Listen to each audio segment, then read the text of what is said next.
Every Sunday evening, somewhere in a small kitchen, a woman sets one plate on the table. Not because she forgot the others, because the others are gone now. Her husband passed 6 years ago.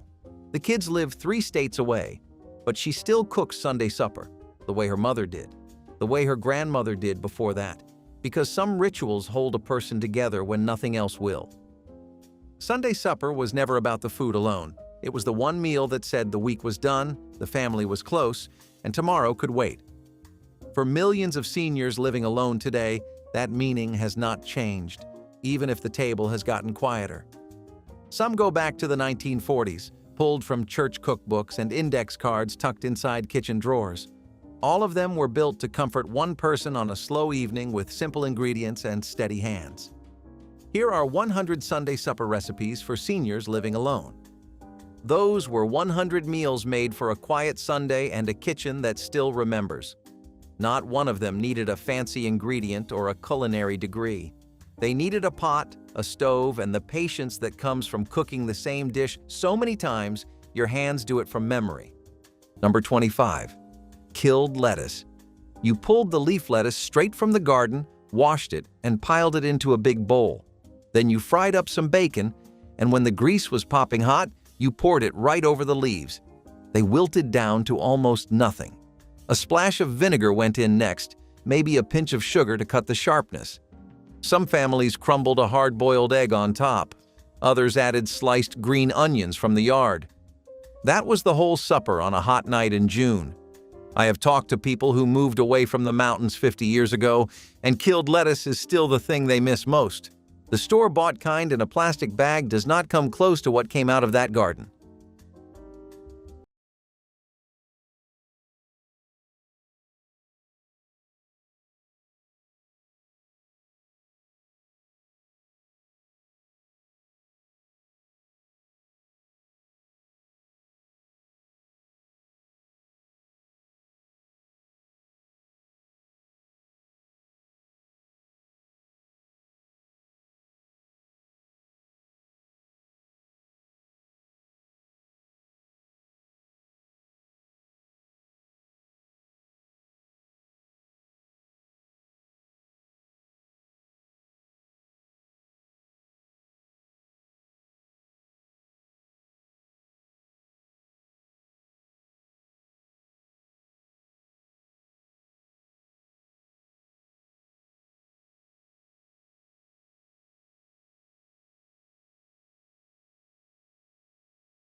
Number 30.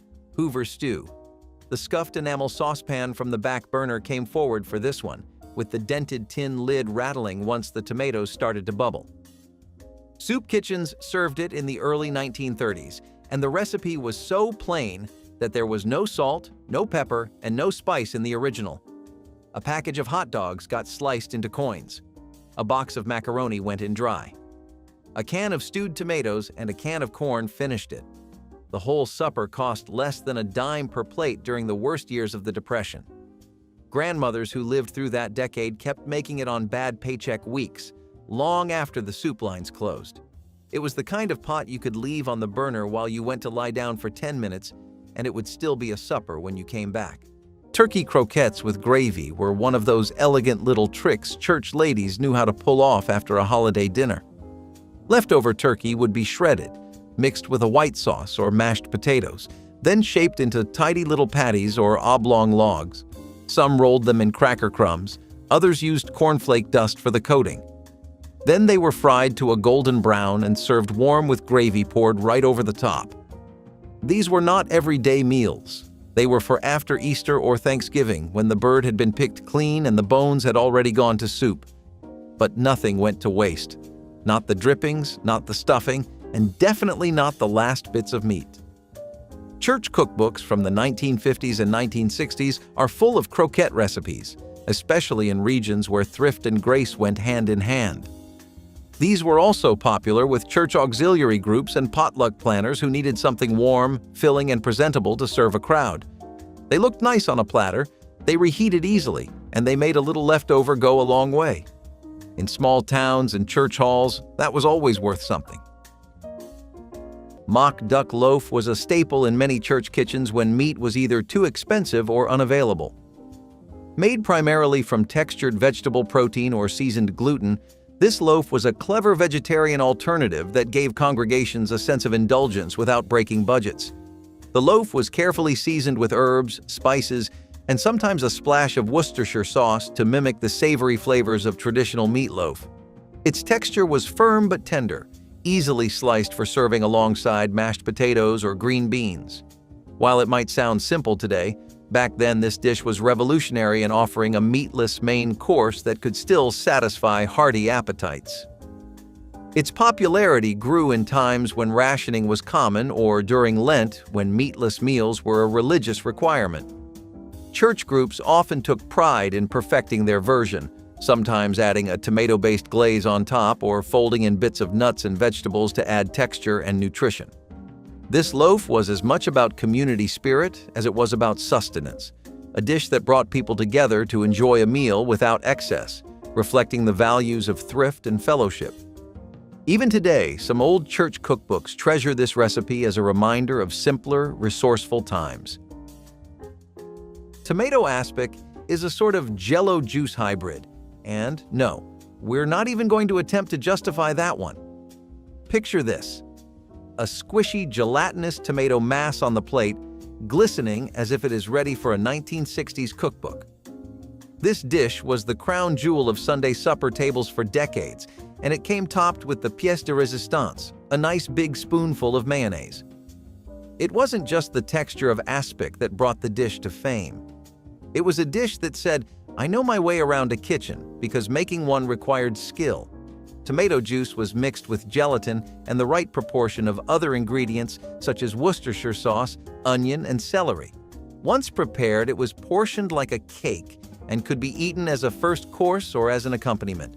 People loved to bring it to Sunday parties because it seemed very elegant and could be prepared in advance. But let's be real, its wobbling appeal was polarizing. You either thought it was the bomb.com because it was the perfect mix of sour and salty, or you were like, "Meh, I'll take the beans, please." Tomato aspic is now best known as a joke, but it was a popular dish when gelatin was the go-to ingredient in many recipes. Nostalgic or nightmarish? That's for you to decide. Tomato gravy started in the bacon grease left from breakfast. A spoon of flour stirred in until the roux turned pale gold, then a quart of home-canned tomatoes dumped in and mashed down with a fork. The whole thing thickened in the time it took to split the biscuits. It wasn't a sauce, it was a gravy, and there's a difference any mountain cook would insist on, because a sauce is something fancy, and a gravy is what you make when supper has to come from the shelf. Families across Kentucky and West Virginia kept canned tomatoes year-round for this dish, putting up 40 or 50 quarts each August so that winter suppers had something red and hot to pour over bread. The trick was the roux. You couldn't rush it, and the women who made this knew the exact moment the flour changed from raw to ready just by the way the skillet smelled. You poured it over biscuits that were already cold, and the gravy brought them back to life. The last jar of tomatoes in February had a different weight to it, and she always said so. Tuna on toast was the Tuesday night answer to everything. Fast, cheap, and warm enough to hold a family together through a long week. Your mother opened a can of chicken of the sea, drained it in the sink, and stirred it into a white sauce she made from butter, flour, and whole milk without once looking at a measuring cup. She knew the roux was ready by the way it bubbled, and she knew the sauce was thick enough when the spoon left a clean trail across the bottom of the pan. Frozen peas went in at the end, still a little firm, the way she liked them. The whole thing got ladled over toast that had been buttered while it was still hot enough to melt it through. In the 1960s, a supper like that cost less than 40 cents and fed 4. You could make it today with the same 5 ingredients and it would taste close, but not the same. The woman who made yours without measuring is the ingredient you cannot buy. A boiled calf's head used to be an American and European staple, and this was largely true for a big chunk of recent history. Particularly in the 18th and 19th centuries, it was very common for people to rely on organ meat for their daily nutrition. In fact, With this recipe, people didn't use bits and pieces of the head, but instead, the entire head, brain, tongue, and all other parts attached would be boiled until it was tenderized to the right level of softness. Then it would be served whole with a caper sauce or some kind of savory gravy. There were enough reasons why something like this was popular, mostly the fact that industrialized meat processing hadn't gotten everywhere and it was still in its baby stages, and refrigeration was just a far-off concept. What I can't understand is why some people actually thought this was a sign of luxury or wealth. Back then, it was the era of nose-to-tail cooking. But lately, it's simply become far more rare to see a restaurant sticking to that and surviving. Nose-to-tail cooking, especially when the head is still intact, just isn't as appealing as your local Subway anymore, and that's just the cold hard facts of the situation. And sausage stir-fry. And this is definitely something you'd only see in the 70s. First of all, let's be honest.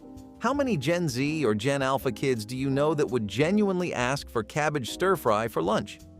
Uber Eats has the game on deadlock, and that means that people really don't eat stuff like this anymore.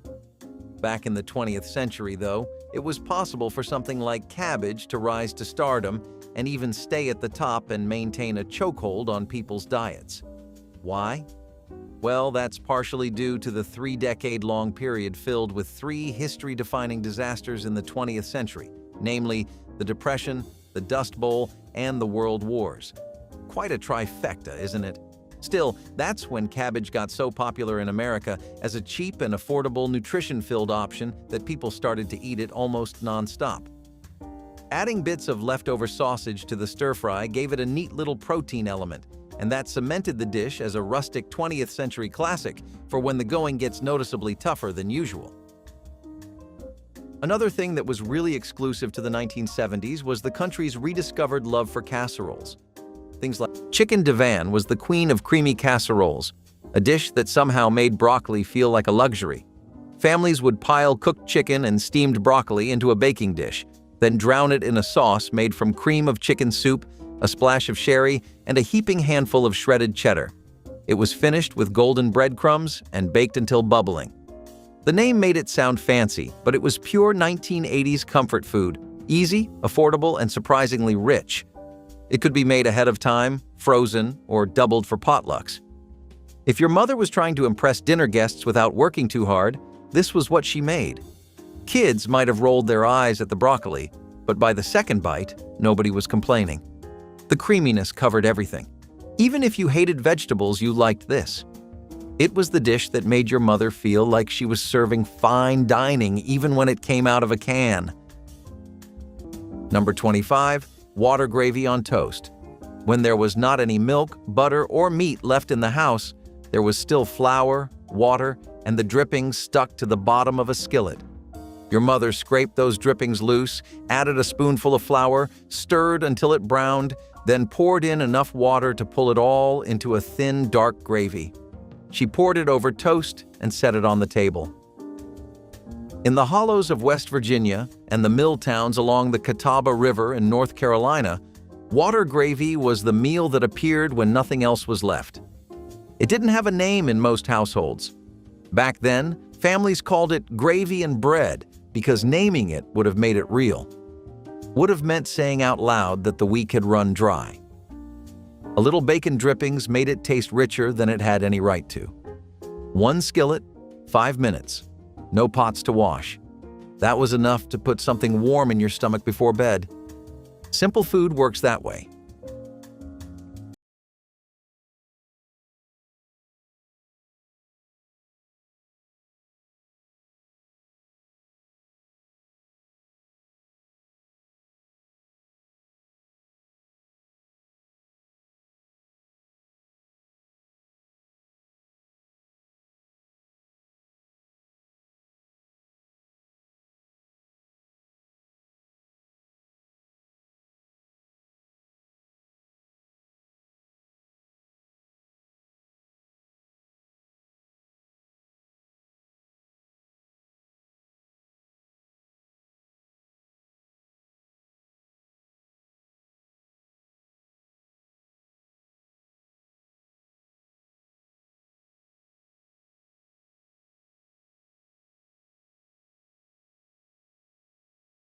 Number 24.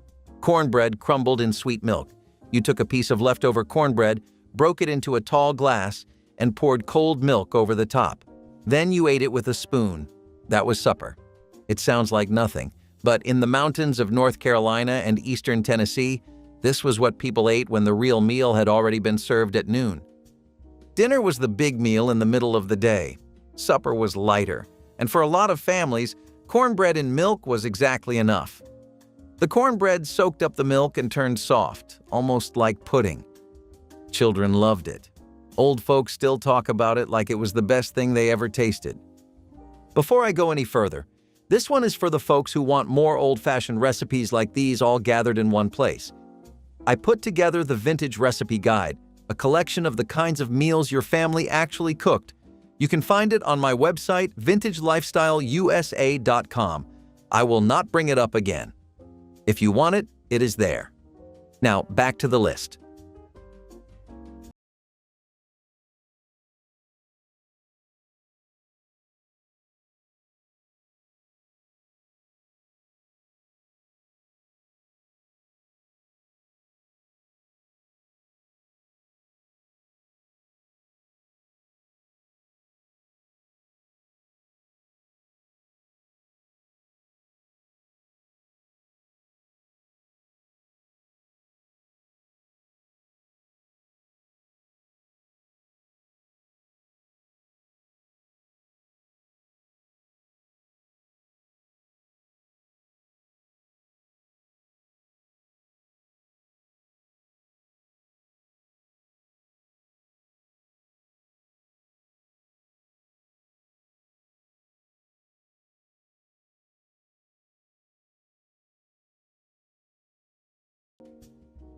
Number 29.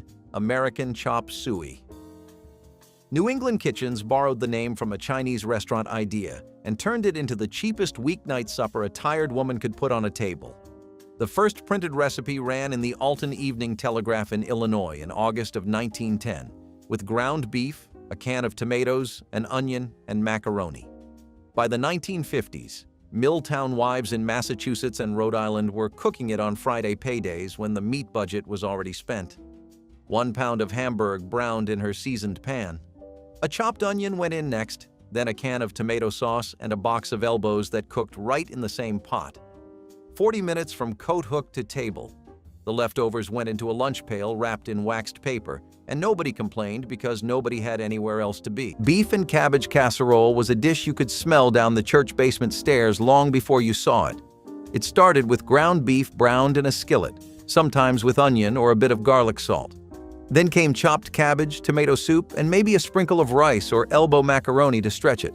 All of it went into a casserole dish and baked until the top browned and the edges bubbled up. It was not fancy, but it stuck with you. In colder regions, especially during late fall suppers and Lenten fundraisers, this casserole was a dependable standby. It filled bellies fast and had that tangy sweet tomato flavor people kept coming back for. Some church ladies added Worcestershire sauce or topped it with crushed crackers. Others swore by using V8 juice instead of soup. But no matter the variation, the soul of the dish stayed the same. Cheap beef, fresh or old cabbage, and whatever starch would hold it all together. You could cook it in the morning, reheat it in the evening, and feel good about not spending much. It made its way into church cookbooks because it was a humble classic, the kind of meal that fed people well and asked for very little in return. Oyster stew was often the dish of choice in colder months, cherished for its rich, creamy texture and subtle ocean flavor. Traditionally made with either canned or fresh oysters, this stew brought a sense of warmth and comfort to church suppers, especially during holidays or special occasions.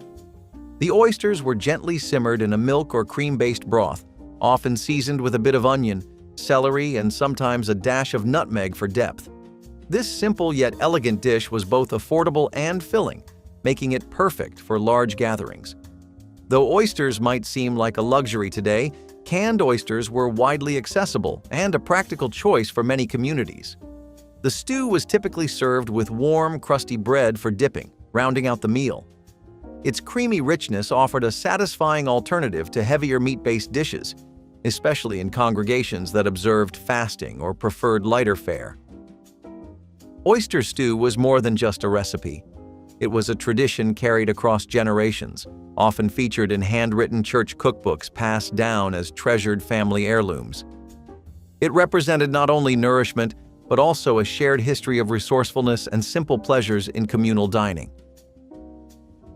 This jellied chicken salad is the best example of how mid-century cooking can be preserved in aspic. It is the kind of thing that happens when someone asks, "How can we make chicken salad even more vintage?" Oh, I know. Add gelatin. This dish starts innocently enough. Chicken, celery, and mayonnaise. But then things take a turn. And then there is unflavored gelatin, which takes the basic salad and turns it into a wobbling tower of savory aspiration. It's kind of like a Jell-O with meat, but instead of having fruit flavors, it has poultry.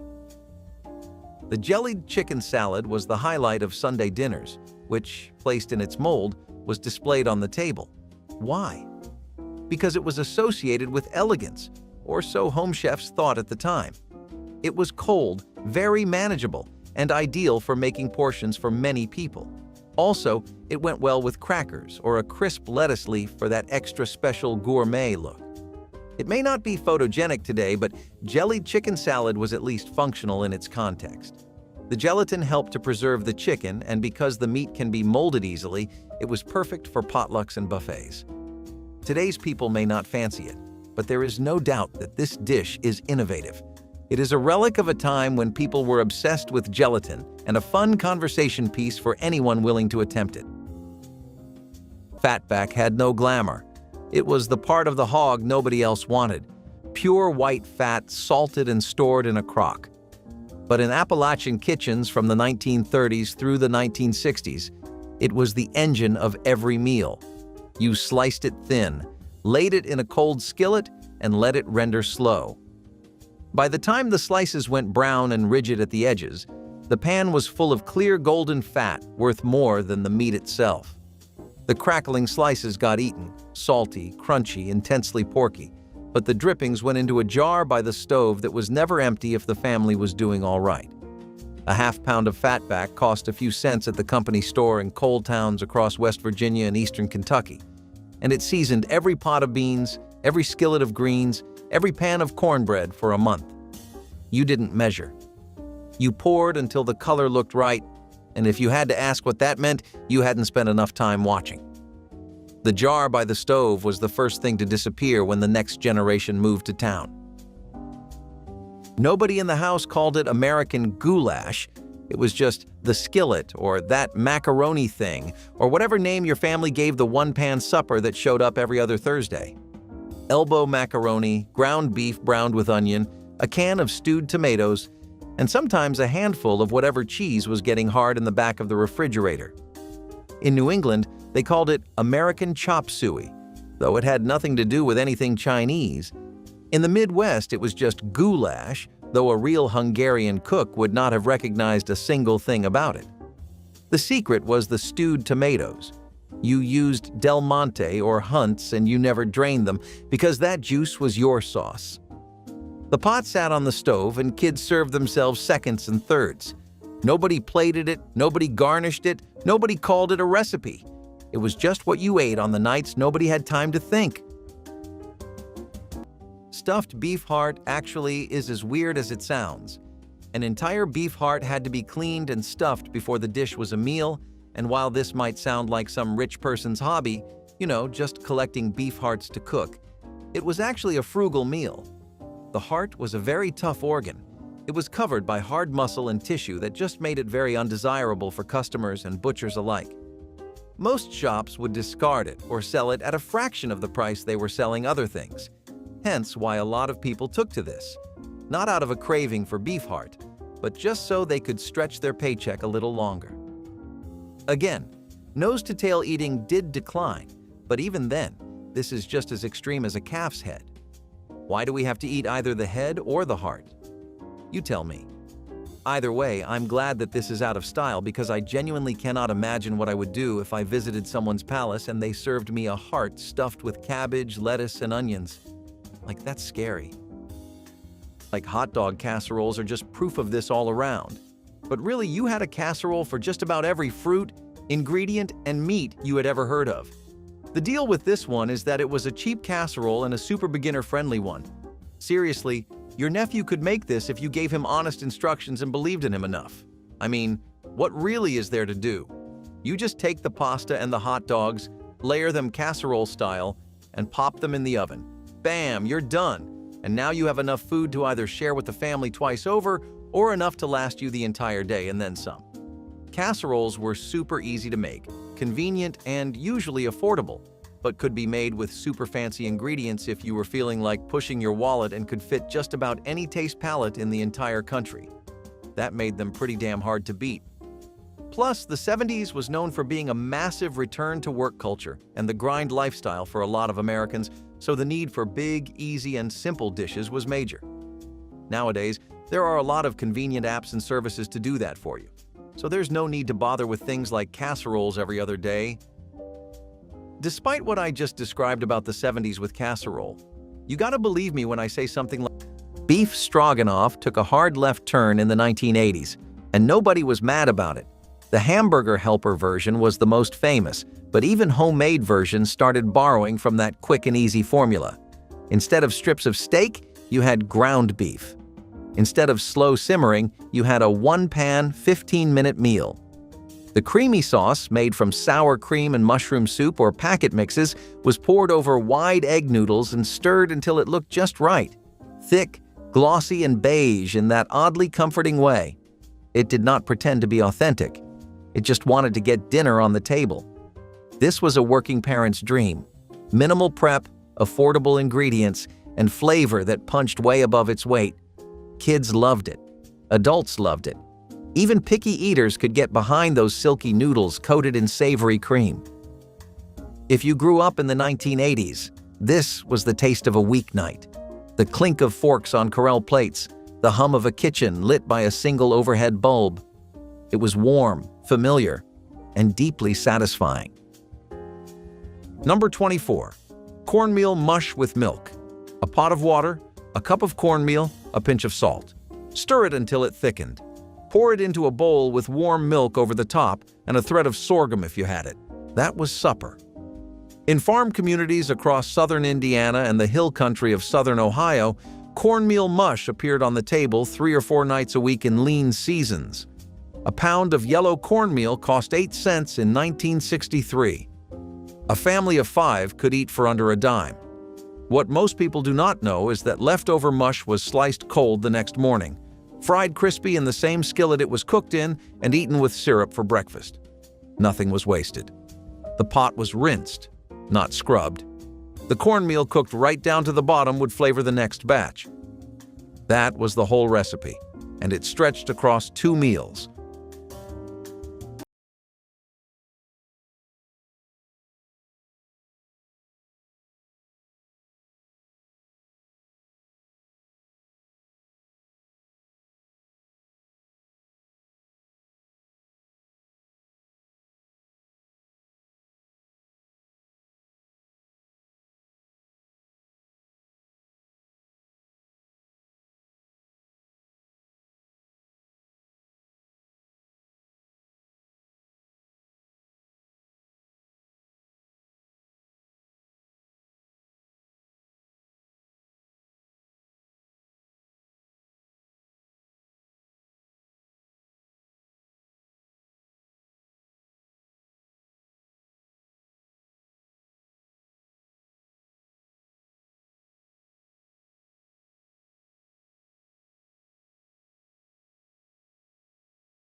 Number 23. Soup beans with chow chow. Soup beans meant pinto beans, and in Appalachia they cooked all day. You sorted them the night before, picking out the rocks and the shriveled ones. Soaked them overnight, drained them in the morning, and set them on the stove with a chunk of salt pork. By supper time, the house smelled like something sacred. The chow chow came out of a mason jar, bright and tangy, a pickled relish made from the end of the garden. Green tomatoes, cabbage, onions, and peppers, all chopped fine and put up in late summer. You spooned it right on top of those beans. The sweet and sour cut through all that rich, smoky pork flavor in a way that made every bite different from the last. Number 28, slumgullion. The word showed up in Mark Twain's 1872 travelogue Roughing It, where he used it to mean a watery stew served to gold miners. By the time the Depression hit, the name had attached itself to a thick beef and noodle pot that hobos shared along the railroad lines through the Dakotas and Montana. Grandmothers who fed men off the boxcars in the 1930s kept making it long after the trains stopped bringing strangers. Brown a pound of ground beef in a deep skillet. Throw in a chopped onion, a green pepper if you had one, a can of tomato sauce, a can of stewed tomatoes, and a cup of dry elbow macaroni. Cover the pan.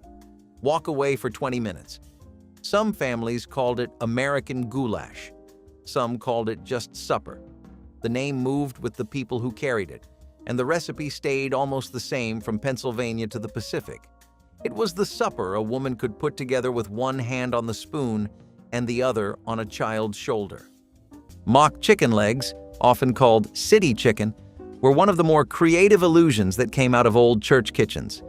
You would take cubes of pork or veal, thread them onto wooden skewers, bread them like fried chicken, and then either fry or bake them. They had nothing to do with chicken except for the fact that they kind of looked like a drumstick when you picked one up. This dish became a hit in the Rust Belt during the 1930s and 1940s when chicken was actually more expensive than pork. Polish and Slovak communities took to it quickly, and so did the churches they were part of. You would find the recipe in all kinds of regional cookbooks from Ohio, Pennsylvania, and Michigan. These were especially common at church picnics, potlucks, and summer weddings where trays of chicken legs would come out hot and crispy. Some cooks dipped them in gravy, others just served them plain with mashed potatoes and green beans. They were easy to make in big batches and tasted even better the next day. Church ladies loved that. It was thrifty, it was fun, and it made folks smile when they realized the chicken was not chicken at all. Eggplant Parmesan casserole made its way into church suppers as a hearty, satisfying dish that stood apart from the usual potluck fare. While today it is a beloved classic, back then it was less common and somewhat exotic, lending an air of novelty to community meals. The casserole was built with layers of breaded fried eggplant slices, rich tomato sauce, and generous amounts of cheese such as mozzarella and parmesan. Baked until bubbly and golden, it offered a perfect balance of textures and flavors that appealed to both vegetarians and meat-eaters alike. This dish was especially popular in churches with Italian or Mediterranean heritage, reflecting regional tastes brought by immigrant communities. Its preparation required time and care, making it a dish often reserved for special gatherings or holiday dinners. The casserole was as much about celebration as it was about sharing, a dish that showcased creativity and the joy of communal cooking. Over time, it became a symbol of comfort and hospitality, bridging cultural divides through food. Today, it remains a reminder of how churches embraced diverse cuisines and adapted them into their own traditions. Milk toast was the best comfort food before macaroni and cheese became the king of all comfort foods. This dish, which was as easy as it was old-fashioned, was one of those that families who preferred comfort to glamour would cook for Sunday supper. Here's how it worked. Pieces of bread were baked until they became golden brown and then soaked in warm milk. On top of it, butter was spread liberally, and at times a dash of sugar or cinnamon was also sprinkled. The outcome was a soft, cozy meal that could be described as a hug in a plate. Milk toast was not only a meal, it was a tradition. It was given to kids, the elderly, or anyone who had a cold, and it was the food equivalent of a warm blanket. Though it may not look like much by today's standards, back then it was a luxury to have when ingredients were rationed and money was even more limited. What is interesting is that milk toast has sunk to oblivion, which is rather surprising given the fact that it was popular in the past. Perhaps it is too simple for today's taste buds, or perhaps it is just that we have lost touch with how good simple food can be. In either case, milk toast deserves a second chance, or at least a second glance, for anyone who wants to take a trip back in time and sample a dish that is as mild as it is meaningful. Nobody called them hoe cakes because they were fashionable. They got the name because early Appalachian settlers sometimes cooked them on the flat of a hoe blade held over an open fire when no skillet was available, a technique documented in the Foxfire series of oral histories from the 1970s. By the time these kitchens were at their peak, hoe cakes were made in cast iron with no ceremony.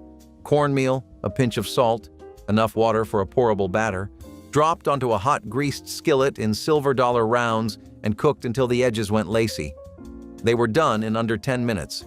No oven, no yeast, no waiting.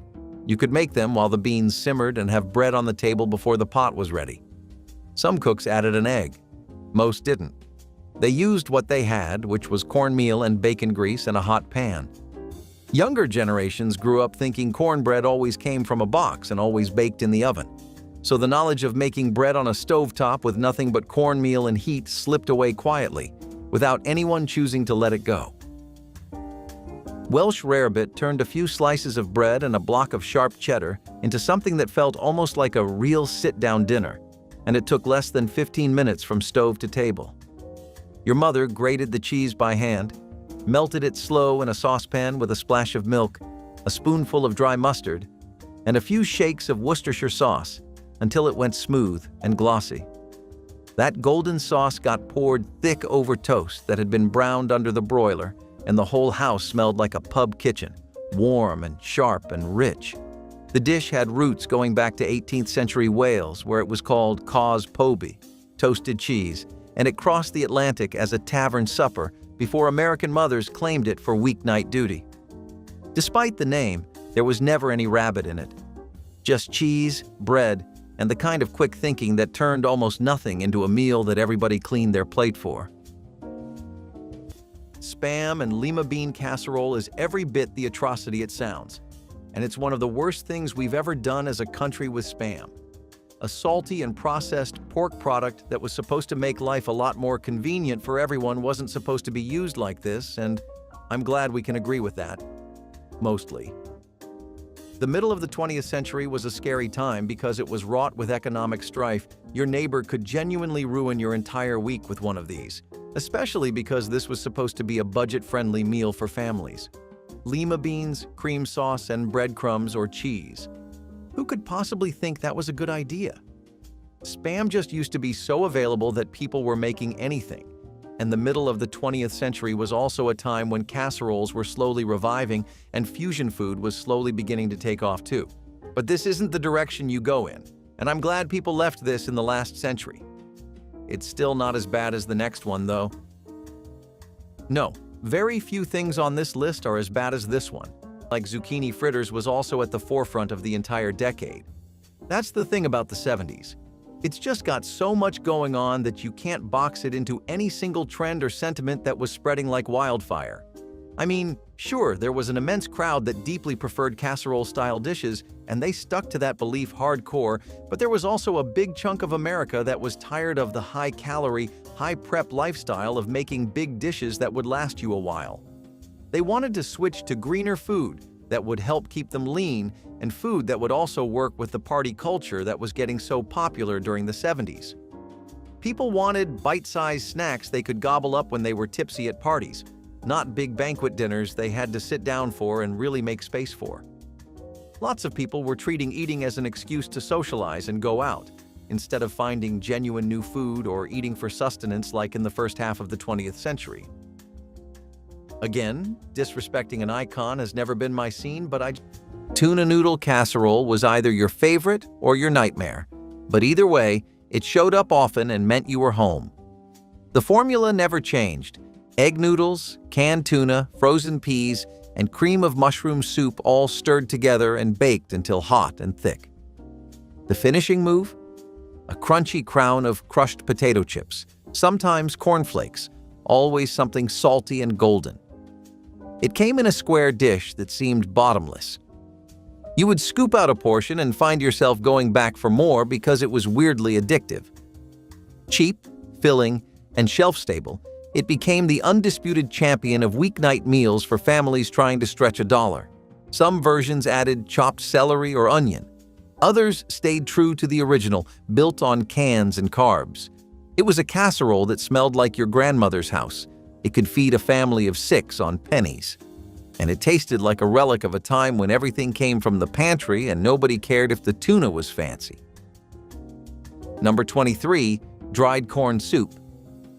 After the last ears of summer corn came off the stalks, women across the hill country of Pennsylvania and West Virginia cut the kernels thin and laid them out to dry on old window screens set in the sun. By October, the kernels had shriveled to hard, pale chips with a concentrated sweetness that fresh corn never had. Come November, a handful went into a pot of water with a piece of side meat, an onion, and nothing else. The pot simmered all afternoon while your grandmother worked at something else. By supper, the dried kernels had swollen back up and turned the broth milky and thick. In Lancaster County, Pennsylvania, among Mennonite and Pennsylvania Dutch families, this was called dried corn soup, and it appeared every winter without fail. The flavor was not like canned corn. It was deeper, almost nutty, the way something tastes when summer has been cooked down to its most honest form. One pot. No stove skill required beyond patience.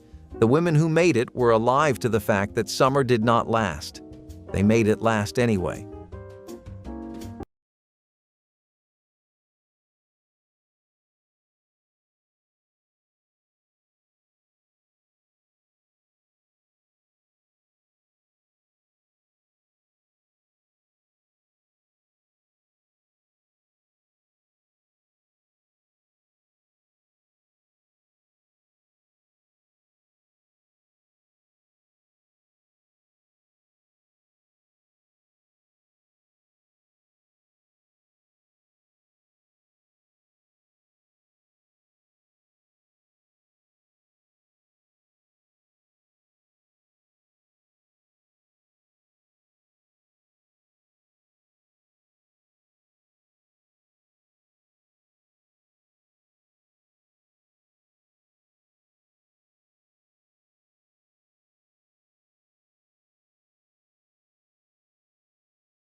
Number 22, fried ramps and potatoes.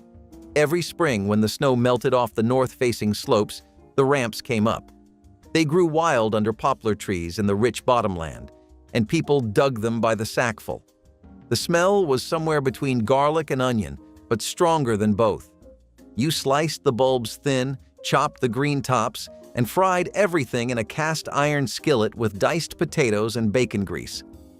The ramps turned sweet when they hit the heat. The potatoes crisped around the edges. In towns like Richwood, West Virginia, there were ramp suppers at the fire hall every April. You could smell who had been eating them from across the parking lot. Nobody cared. That was the price of spring, and it was worth paying.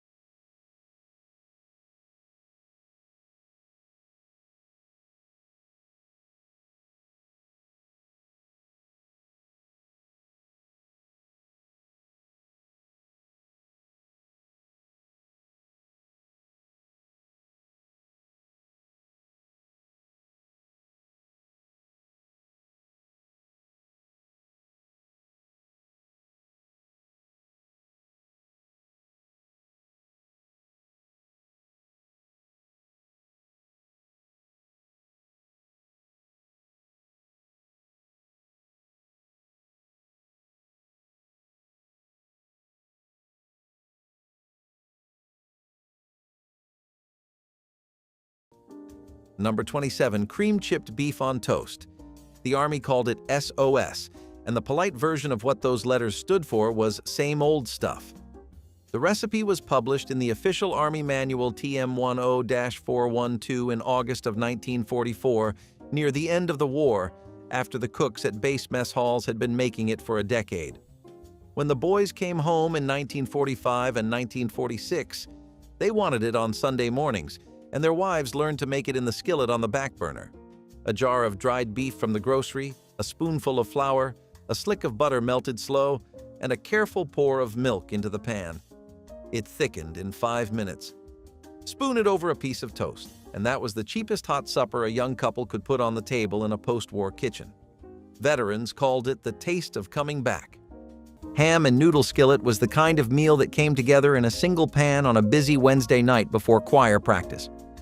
It started with leftover ham, cubed, chopped, or shaved off the bone, tossed into a hot skillet with egg noodles and a handful of peas. Some folks added mushrooms, others just stirred in a spoonful of sour cream or a pat of butter to keep it rich. The result was warm, salty, and filling with just enough green to count as a vegetable. You could find this dish in nearly every Lutheran or Methodist church cookbook from the 1950s to the 1970s. It was fast, forgiving, and perfect for when dinner needed to be on the table in 20 minutes flat. No oven, no timer, just a stovetop, a wooden spoon, and a skillet. That was part of the appeal. It worked for the women who had worked all day and still had a bake sale to prep for or a committee meeting to attend. Kids ate it without complaint, and men liked it because it tasted like a meal. In homes and churches where time and money were always tight, the ham and noodle skillet got the job done. Rye bread dressing was a beloved savory side often featured in church cookbooks, reflecting regional traditions where rye bread was a staple. Unlike typical white bread dressings, this version utilized the dense, flavorful rye bread combined with fresh herbs such as sage and thyme, vegetables, and a rich broth to moisten the mixture. The dressing was baked until it developed a crisp golden crust on top while remaining moist inside, delivering a complex taste that balanced earthiness and herbaceous notes. It was a dish that carried the spirit of home and hearth, frequently served alongside roasted meats during holiday suppers or community feasts. Rye bread dressing was also prized for its heartiness and ability to absorb flavors, making it a favorite in congregations with Northern European roots. In many church kitchens, this dressing was more than a side. It was a highlight, sometimes made in large batches to share with neighbors and families. The recipe stood as a delicious example of how simple ingredients could create memorable and meaningful dishes in communal settings. If you thought that meatloaf was the most divided dish, let me present to you its distant relative, liver loaf. This dish was the answer to the question, "What do we do with all this liver?" of the 1950s. Spoiler, they shaped it into a solid loaf and then proceeded to smother it in thick brown sauce. It was the epitome of the all-in-one meal that sought to get as much nutrition as possible and then some out of a piece of offal. The ingredients were basic, but not plain at all. The liver was raw and minced and mixed with breadcrumbs, eggs, onions, and only a pinch of spices to cover the raw smell of the liver. Baked to a golden brown, it resembled a meatloaf, but when it came out of the oven, it smelled like liver. The gravy was mandatory. Its richness was meant to complement or mask the assertiveness of the loaf. The liver loaf had its followers, especially children who grew up during the Depression and the Second World War, when organ meats were cheap and rich in iron. But it also had its critics, usually young members of the family frowning at the table while Grandpa was telling stories about the great past. Today, the liver loaf is considered to be a kind of gastronomic antique. It may not sit on the modern Sunday table, but it is a perfect example of innovative and frugal cuisine. Who knows? Perhaps it is time for a return to the 80s. Red-eye gravy required exactly two things: country ham and black coffee, the stronger the better. You fried the ham, pulled it out, poured a cup of dark coffee over the hot drippings, and scraped the browned bits loose as it hissed. 3 minutes. Done. Some people in Appalachia called it red sop, and the name came from the reddish ring the coffee and fat left at the skillet's edge, darker on the outside, lighter in the center, like an eye. Country ham had been a staple in Virginia and the Mountain South since colonial times, and the tradition of deglazing ham drippings with coffee likely came from Scots-Irish settlers who wasted nothing and never saw a reason to change. You poured it over grits or biscuits, and the bitterness of the coffee cut the salt and fat in a way that shouldn't have worked, but absolutely did.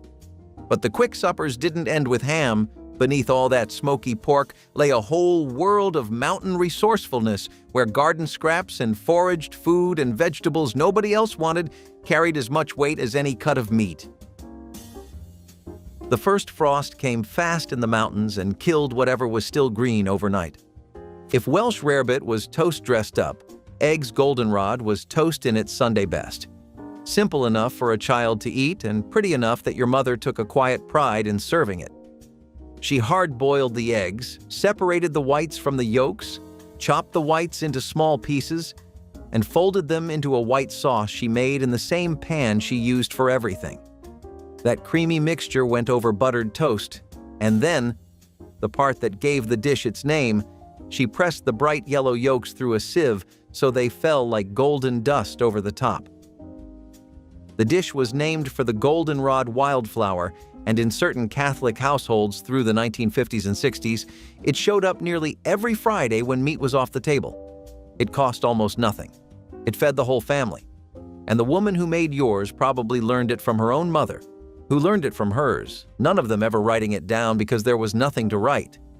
You just knew. Liver and banana casserole was definitely an event in American history. You would combine sliced liver with bananas that had been baked in either a creamy sauce or a really savory one, and then some versions even added cheese on top of it. What people would do to convince themselves that this was tolerable was remind themselves of the fact that the liver is a superfood. You can kind of eat healthy if you treat it like any other chore, right? You get lots of good things for time spent doing something you absolutely hate.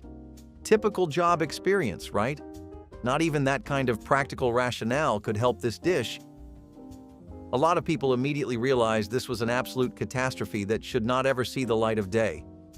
Fair play to them, not every experiment is going to give you lasagna or salmagundi, but this couldn't have possibly come at a worse time. The liver was already in the public eye for its metallic taste and how bold of a flavor it had, but this was just pushing more and more supporters away from the liver fandom. Then again, if that's the price we had to pay to make sure this thing stays dead, then so be it. Just don't think peanut butter sandwiches are anyone's go-to breakfast anymore like they used to be in the 70s. Really, when was the last time you stopped and made yourself a genuine peanut butter sandwich you were looking forward to right before heading out for work or college or whatever it is? People would much rather prefer to either grab some takeout, get a cute little coffee these days, or just take their Stanley bottle with whatever electrolyte-boosting drink of the day they have. Don't get me wrong, kids and teens will still eat these up, and they make for some amazing late-night snacks. But I feel like overall, we've started to move on a bit from the days where peanut butter sandwiches were reigning supreme over all else, you know?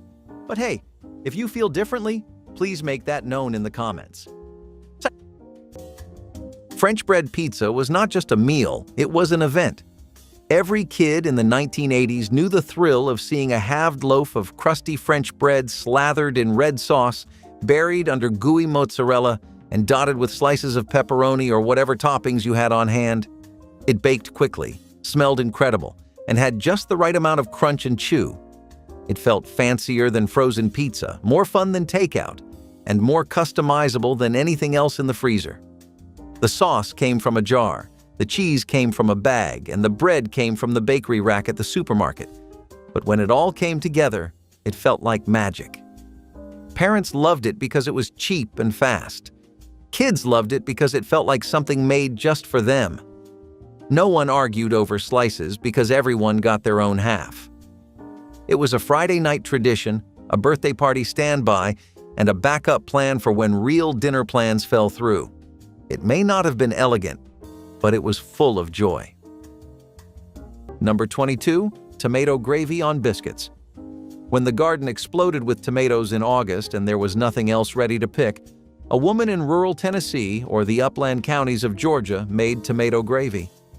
She melted bacon grease in a skillet, added a spoonful of flour and let it brown, then poured in garden tomatoes she had crushed by hand, salt, a pinch of sugar, black pepper. She stirred it until the flour and tomatoes became something thicker, tangier, and more satisfying than either one alone. Poured over split biscuits, it was a full meal.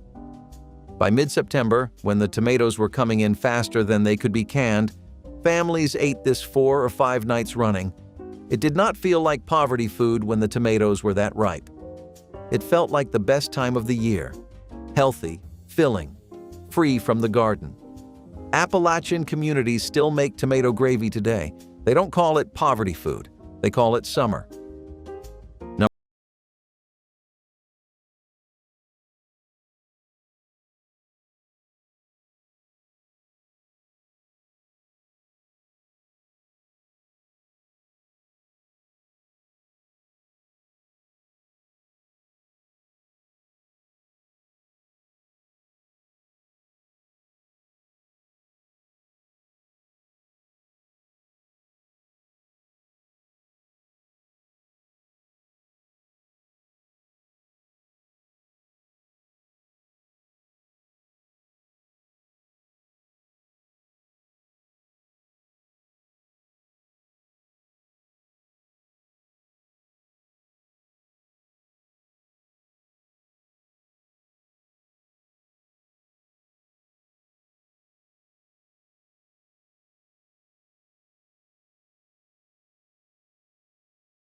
Number 21.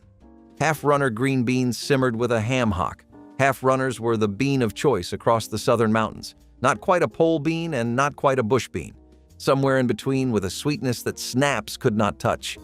You broke them by hand into pieces, dropped them into a big pot with a smoked ham hock, and let them cook for hours. Not 20 minutes. Hours. The beans turned soft and dark and soaked up every bit of smoke from that pork. The pot liquor at the bottom was worth more than the beans themselves. People sopped it up with cornbread or drank it straight from a cup. I still think a bowl of half-runners and a wedge of cornbread is one of the most honest suppers ever put on a table. The grocery store was not part of the routine, not the way it is now. The nearest store might have been 15 miles of gravel road, and the truck only made it there when the weather allowed. So the garden was the grocery store. The root cellar was the pantry. The smokehouse was the meat counter. A woman feeding a family of 6 did not write a shopping list. She walked outside and looked at what was growing, what was cured, what was canned on the shelf, and she built supper from that. If the beans were ready, you ate beans. If the squash was coming in, you ate squash. The menu was never a choice. It was an answer to a question the land asked every single day.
Number 26. Salmon patties.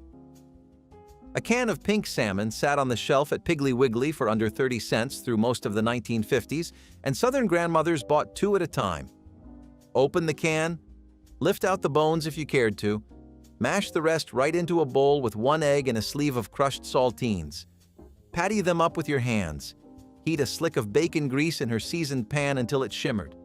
Drop the patties in, 4 at a time, and they crisped golden on each side in about 3 minutes. Grandmothers in Alabama and Tennessee served them with a wedge of lemon and whatever was left in the pickle jar. The whole supper came together in the time it took the cornbread to bake. Some women added a spoonful of cornmeal to the mix for crunch. Some used flour. The pan never went into the dishpan because nothing went in it but salmon. Bacon-topped tomato pie was one of those strange little miracles that somehow felt fancy and frugal all at once. At its core, it was sliced tomatoes, sometimes fresh from the garden, sometimes canned, layered into a pie crust with mayonnaise, shredded cheese, and a touch of onion.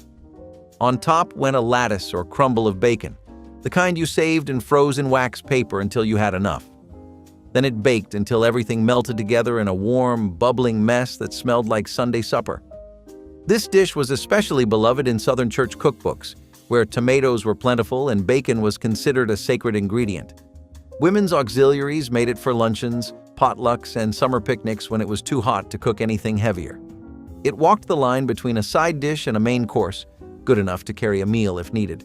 Sometimes it had biscuit crusts, sometimes store-bought dough, but it always had that creamy, salty sweet thing going for it. It might not have looked elegant on the plate, but people went back for seconds. That was usually all the proof a church lady needed to call it a hit. Scalloped corn was a comforting dish that blended creamy, sweet corn with crunchy breadcrumbs and melted cheese to create a nostalgic favorite found only in old church cookbooks. The layers of creamed corn were carefully poured into a baking dish and topped with buttery breadcrumbs and a sprinkle of cheddar or other cheeses, then baked until golden and bubbling. This dish was often served as either a main or a side at church suppers, offering warmth and familiar flavors that reminded many of home-cooked family dinners. Scalloped corn spoke to a time when convenience met tradition, using canned or fresh corn to stretch meals and satisfy hungry crowds. Its creamy texture, combined with a crisp topping, made it an accessible luxury in many rural and small-town communities. The recipe was easy to scale up for potlucks and fundraisers, which helped maintain its presence in church menus. Today, scalloped corn is a cherished reminder of the resourceful, hearty cooking that sustained congregations through decades of change and challenge. It's a quiet Sunday at the dinner table and you're ready to dig into a plate of golden brown codfish cakes with creamy peas. This meal wasn't just a dish back in the day. It was a solution to tough times. Codfish cakes, made with salted cod, mashed potatoes, and a little seasoning, were a frugal way to turn pantry staples into something special. The creamy peas, a luxury addition that made you forget you were eating on a budget. The real MVP of this recipe was salted cod, which could sit in the pantry forever and still come to life with a good soak. The cakes were fried up crispy on the outside and soft on the inside, like edible comfort. Real quick, if you're loving this content as much as we loved making it, hit subscribe to stay connected and help us reach even more amazing folks like you. On the other hand, creamed peas made a basic veggie rich and buttery. They balanced each other out like the perfect culinary couple. This isn't a meal that gets lost in the shuffle, and it's the kind of dish that makes you want to call your grandparents and ask for their secret recipe, then spend the evening wondering how a simple can of peas and some codfish could taste so good. Fried green tomatoes were what you made the week before. Every tomato that hadn't ripened, sliced thick, dredged through cornmeal with salt and pepper, and laid into a skillet of hot bacon grease until the outside went golden and crackled and the inside softened just enough to give. They weren't the romanticized version that arrived in restaurants decades later. They were a practical harvest, a way of eating what would otherwise rot on the vine. The cornmeal crust transformed the chalky bitterness of an unripe tomato into something with texture and heat, and enough fat to feel like a meal. Mountain families in North Carolina, Georgia, and Tennessee had done this since the 19th century, using cornmeal ground at the nearest mill. You never added anything fancy to the dredge. The grease had to be hot enough that the slice sizzled the second it touched the pan. If it didn't, you'd waited too long. If you had to ask how hot the grease was, you weren't ready to cook them. She browned a pound of ground beef in the big skillet, spooned off most of the grease but not all of it, because that fat was the flavor, and then shook flour over the meat until the whole pan went thick and pasty. Milk went in next, slow, stirred constantly, and what came together was a rich, peppery gravy that clung to every grain of the instant rice she spooned onto the plates. Hamburger gravy over rice was the meal that appeared when the grocery money was running thin, but there were still mouths to feed. In some houses, it went over mashed potatoes, in others over toast. But the skillet technique was the same everywhere. Brown, flour, milk, stir, no broth, no wine, no stock from a carton. Just the drippings, the flour, and whatever milk was in the door of the refrigerator. The whole supper cost pennies and filled a kitchen with the smell of something that felt like enough. Some mothers added a can of cream of mushroom soup to stretch it further, and nobody ever complained. Sardine whips were a dish that had the texture of a mousse but the taste of canned sardines. Whipped cream, gelatin, and cream cheese can work wonders in terms of texture. But when you throw something like sardines in there, you just ruin the whole thing. The mixture was also whipped to the moon and back until it was as light as a cloud. So, in terms of preparation, I think people did whatever they could to make this appetizing. Unfortunately, nothing can mask the stage-stealing taste of sardines, and I do not use that term in a good way. The fishy taste was way too overpowering for a lot of people, especially Americans who had grown up in the South or in places that did not have any fishing or seafood culture. What seafood people did like was typically grilled, roasted, or just fried. Gelatin-heavy party foods were also falling out of fashion, and those were just too many nails for this recipe's coffin. If you boiled cabbage in milk, you either were pretty bad at judging what a dish would end up tasting like, or you just had a fondness for egg group soup. Is still something you could say is a popular wintertime snack for a lot of people and definitely a comfort food for a niche crowd. But it's not something I would say is in its prime anymore. There were and still are an incredible amount of fans of Chinese cuisine. If anything, that number has only continued to increase with no signs of stopping. I mean, geez, these days we even prefer their TikTok to our own, right? Anyway, that kind of stuff is exactly why egg drop soup got a bit left behind, though. You keep getting exposed to a culture over time, and you start to see more and more of it. More traditional recipes, foods, street foods, heritage dishes, all that. You start to leave behind the popular staples that you once went to because you didn't know anything else. It's unfortunately the same deal for things like chow mein and Szechuan chicken, as good as they are. And don't get me wrong, there's a sizable audience for egg drop soup, because who can beat something that simple and effective? I'm just saying that the audience used to be more regular and bigger. Before I get into why it died down, first, I need to talk about what a chicken cordon bleu casserole was. The shortcut supper that turned a fancy French dish into a creamy, weeknight-friendly bake. You started with chopped chicken, leftover or canned. Add in cubed ham, a few slices of Swiss cheese, and a rich sauce made from sour cream or cream of chicken soup. It all went into a casserole dish and got baked until bubbly and golden on top. No stuffing, no rolling, just the flavors of chicken cordon bleu without the effort. This dish felt grown up, but it was easy enough for anyone to make. It tasted like something from a restaurant, even if it came from a bag of shredded cheese and a can of soup. It was a go-to for potlucks, holiday leftovers, or a random Tuesday night when you wanted something cozy but a little bit elevated. If your mother ever made it, you remember how the ham melted into the sauce and how the Swiss gave it that sharp edge that kept you coming back. Number 18, potato and onion skillet hash. 4 potatoes, 1 onion, bacon grease in the bottom of a cast iron skillet. Your mother sliced the potatoes thin so they cooked fast, laid them flat in the hot grease and pressed them down with a spatula, then left them alone long enough to brown before she turned them. The onions went in halfway through, softening and turning sweet against the crust that had formed on the potatoes. Salt, pepper. That was all it needed. 1 pan, 1 flame. Under a dime. Under a dime. Nothing wasted. In rural communities across Tennessee and Kentucky, fried potatoes and onions was the supper that appeared when there was nothing in the house but the potato sack and the onion bin. A pound of potatoes cost about 5 cents in 1964. The skillet was ready in 20 minutes. Everyone ate until the pan was clean. No stove required beyond a flame and patience. No pots to wash but one.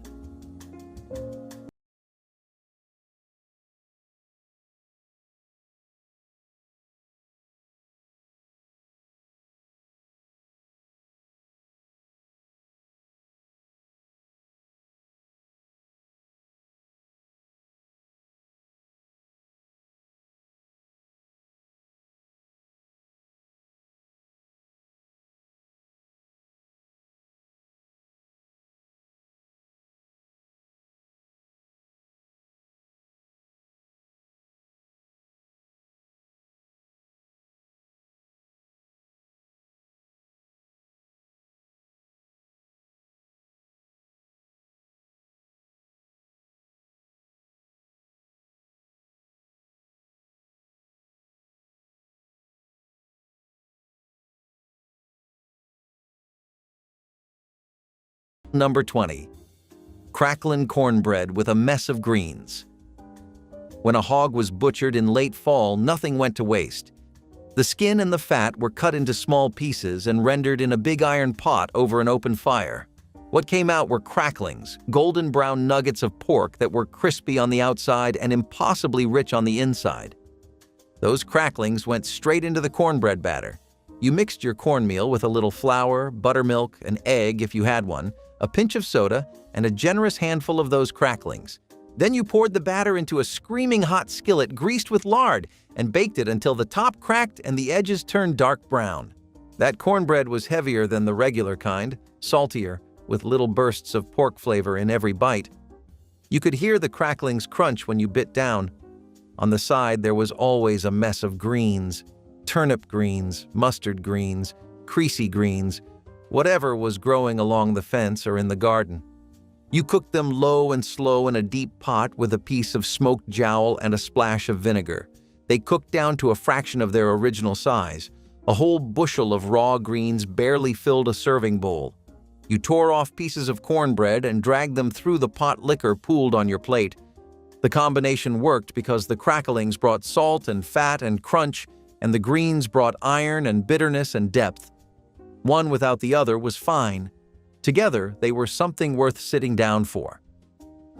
In a lot of homes, this was Saturday supper from November through March.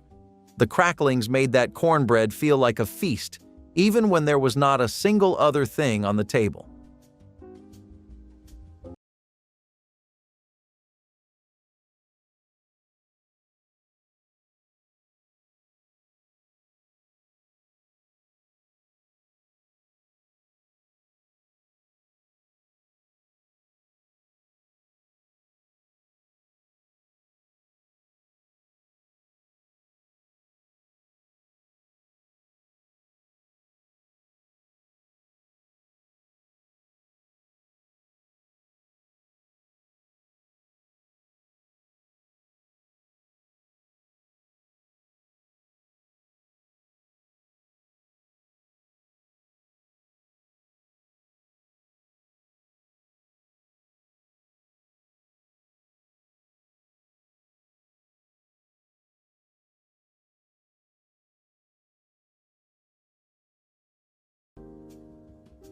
Number 25. Hamburger stroganoff.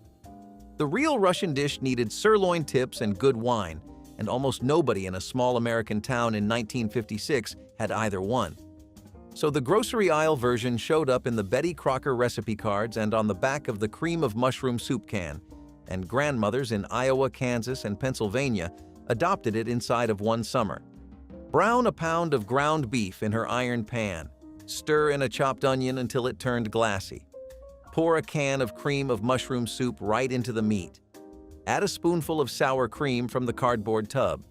Boil the egg noodles in the same pan 10 minutes later, with the lid on so the starch thickened the sauce. The supper was on a plate in 28 minutes for under $1.50 across a family of 5. Buried in this dish is the way it crossed the Atlantic, got rewritten in test kitchens in Minneapolis, and ended up on a Formica table in a coal patch town where the woman cooking it had never heard the word stroganoff pronounced correctly.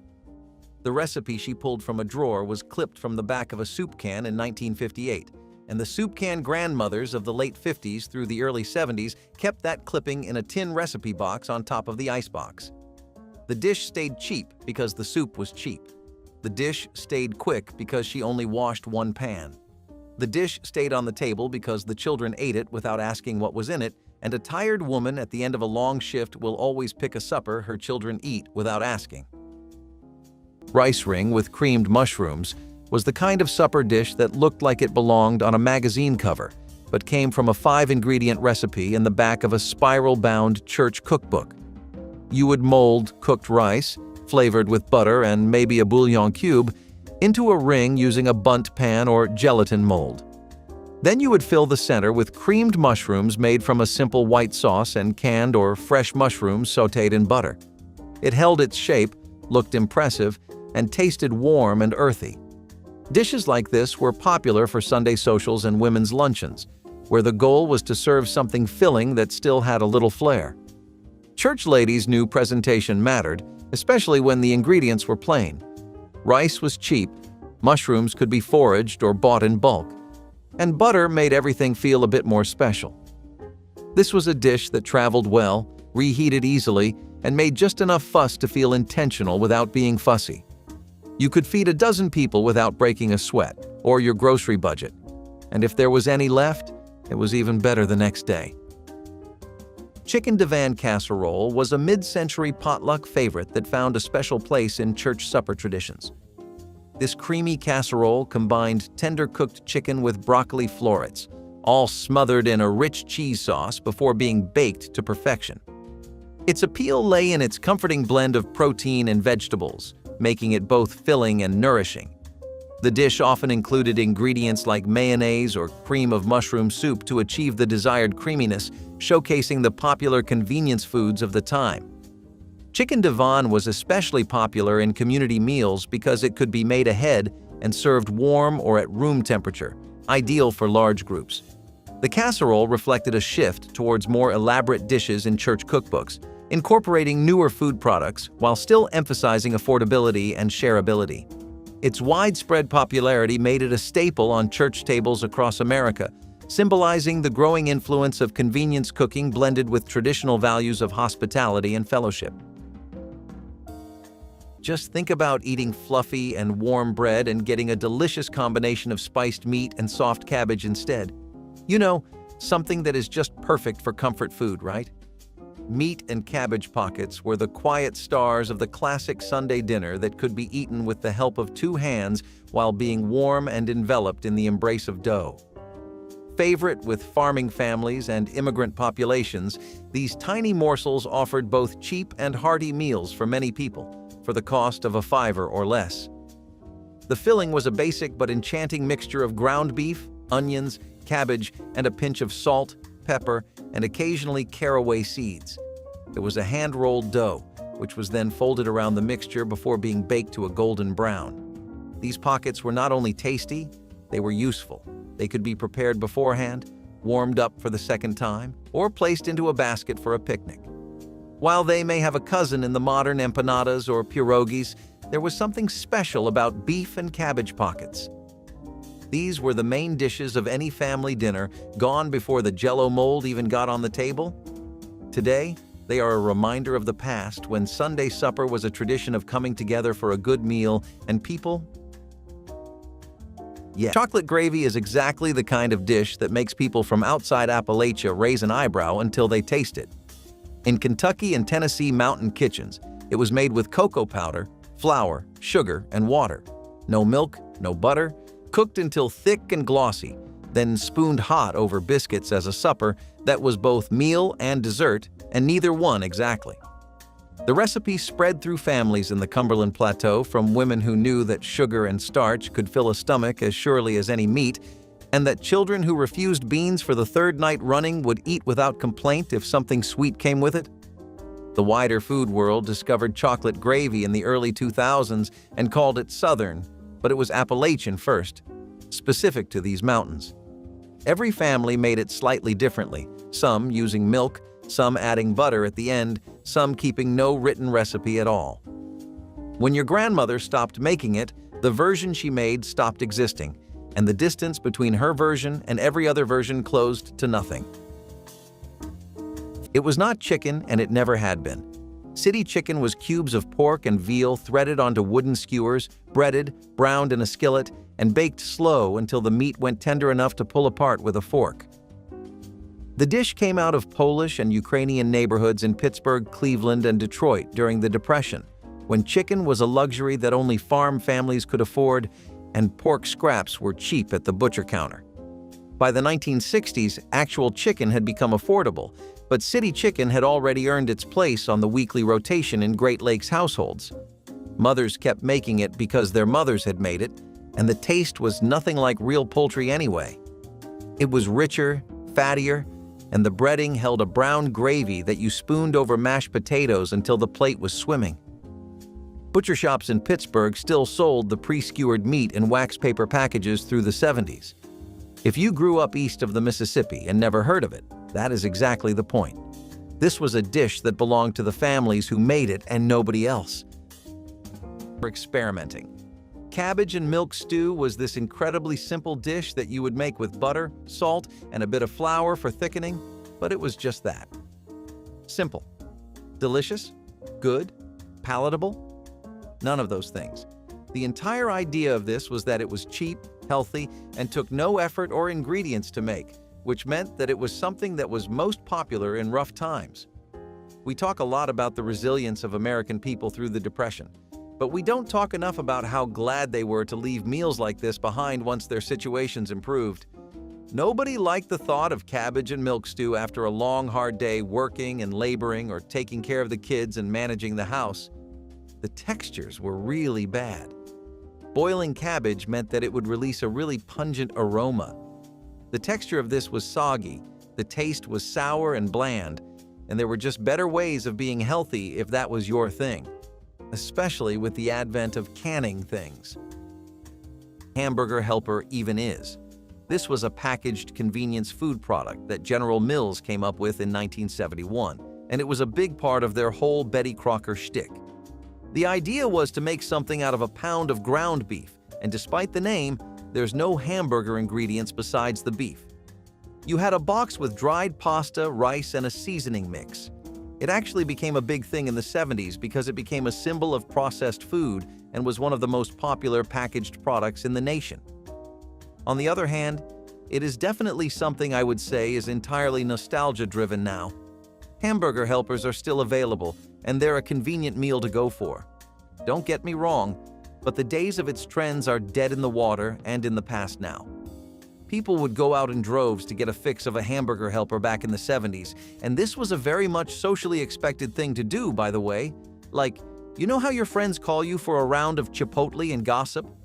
That was pretty much the idea back then, too.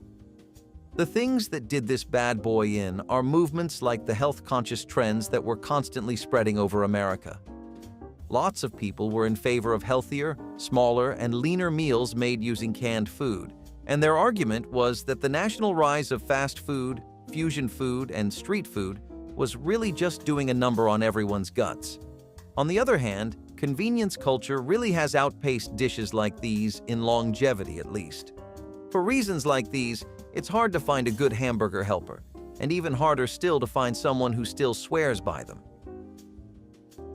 Taco salad in a Doritos bag was the definition of fun food, half salad, half chaos, and all 1980s genius. The setup was simple. Ground beef cooked with taco seasoning, shredded lettuce, cheddar cheese, maybe some diced tomatoes or sour cream, and a big handful of nacho cheese Doritos. Some families mixed it all in a bowl. Others, the bold ones, served it straight from the bag. You would crunch up the chips, pour in the toppings, shake it up, and dig in with a fork. It was portable. It was messy. It was delicious. And it felt like breaking the rules in the best way. This was dinner that did not sit properly on a plate. It made kids excited to eat salad. It gave busy parents a break. And it tasted like everything good about the 1980s. Salty, cheesy, just a little bit ridiculous. You could call it a meal, a snack, or a party trick. But however it showed up, it never lasted long. Taco salad in a Doritos bag was food with a wink. Number 16, hamburger gravy over rice. A quarter pound of ground beef, browned in the skillet with a diced onion until it broke into crumbles. A spoonful of flour stirred in to make a roux with the drippings. Beef broth or water added slowly, stirred until a thin brown gravy formed around the meat. Poured over white rice that had been cooked while the gravy came together. In the farming communities of the Mississippi Delta and the rural counties of Arkansas, this was called hamburger gravy, and it was understood that 1/4 pound of meat could feed a family of 5 over rice without anyone walking away hungry. Ground beef cost 49 cents a pound in 1965. A cup of dry rice cost less than a dime. 4 people full for under 30 cents a serving. There is no restaurant in America that has figured out how to charge for that ratio. There never will be. The math doesn't work in their favor.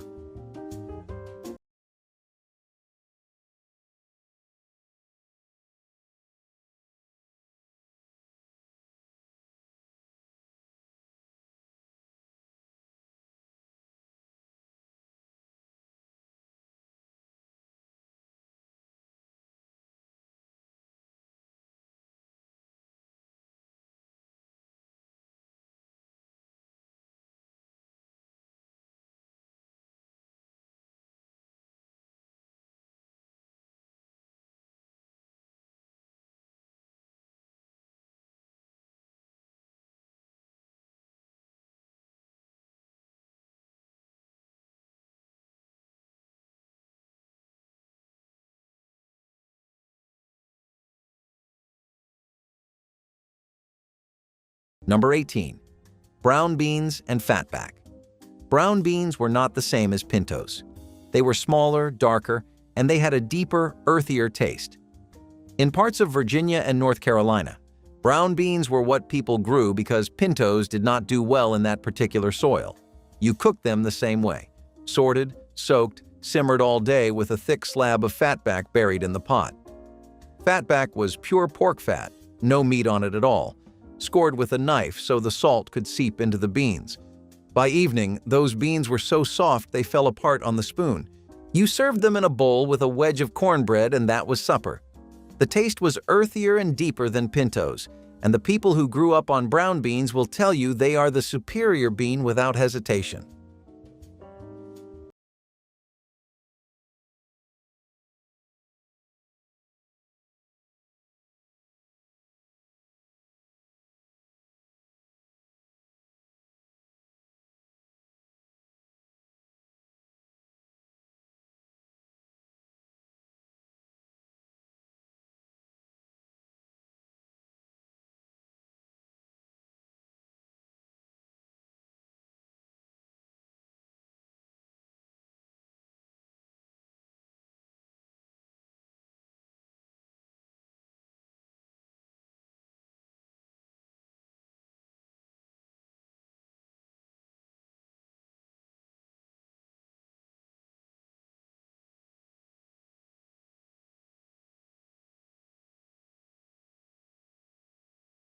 Number 24.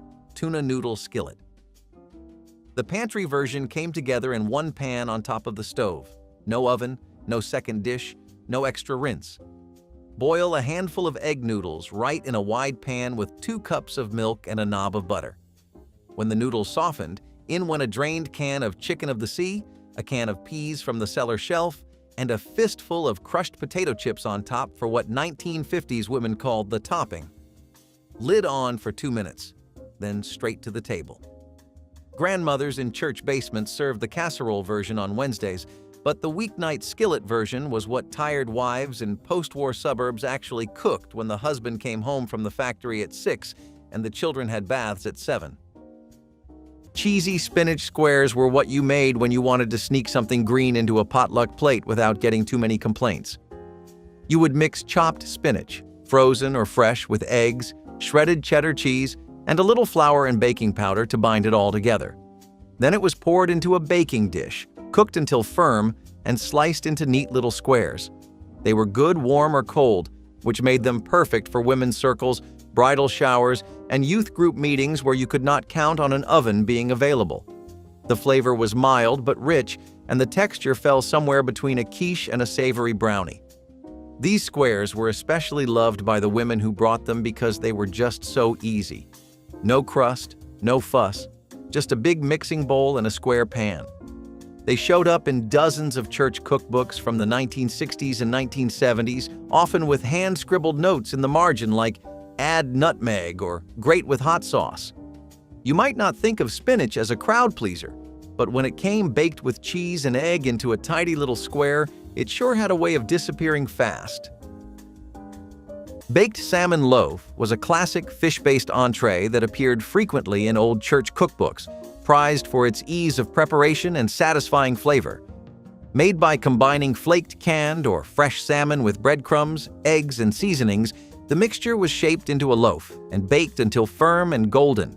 This dish was often served cold, sliced for sandwiches or platters, but could also be enjoyed warm as a main course.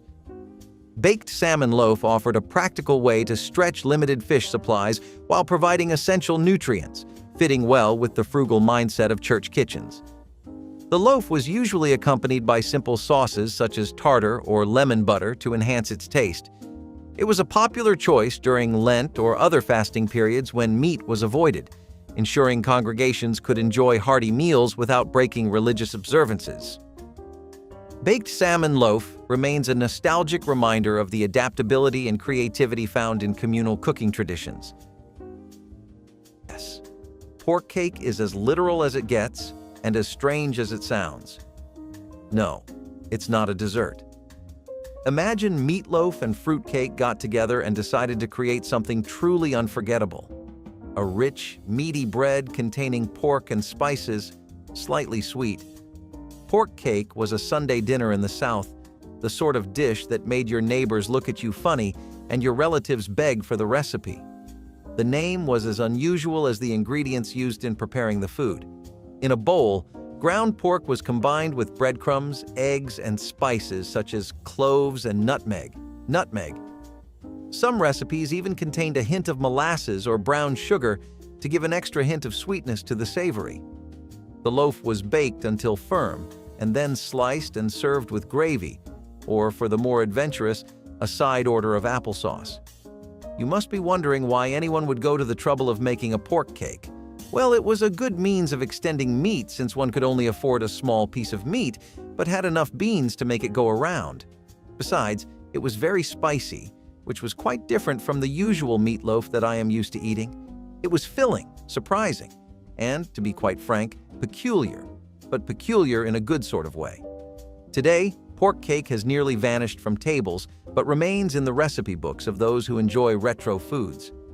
Whether you like it or not, it is a piece of history that needs to be discussed when it comes to our culinary world, or at least for the controversy it brings. Fried cabbage cost almost nothing.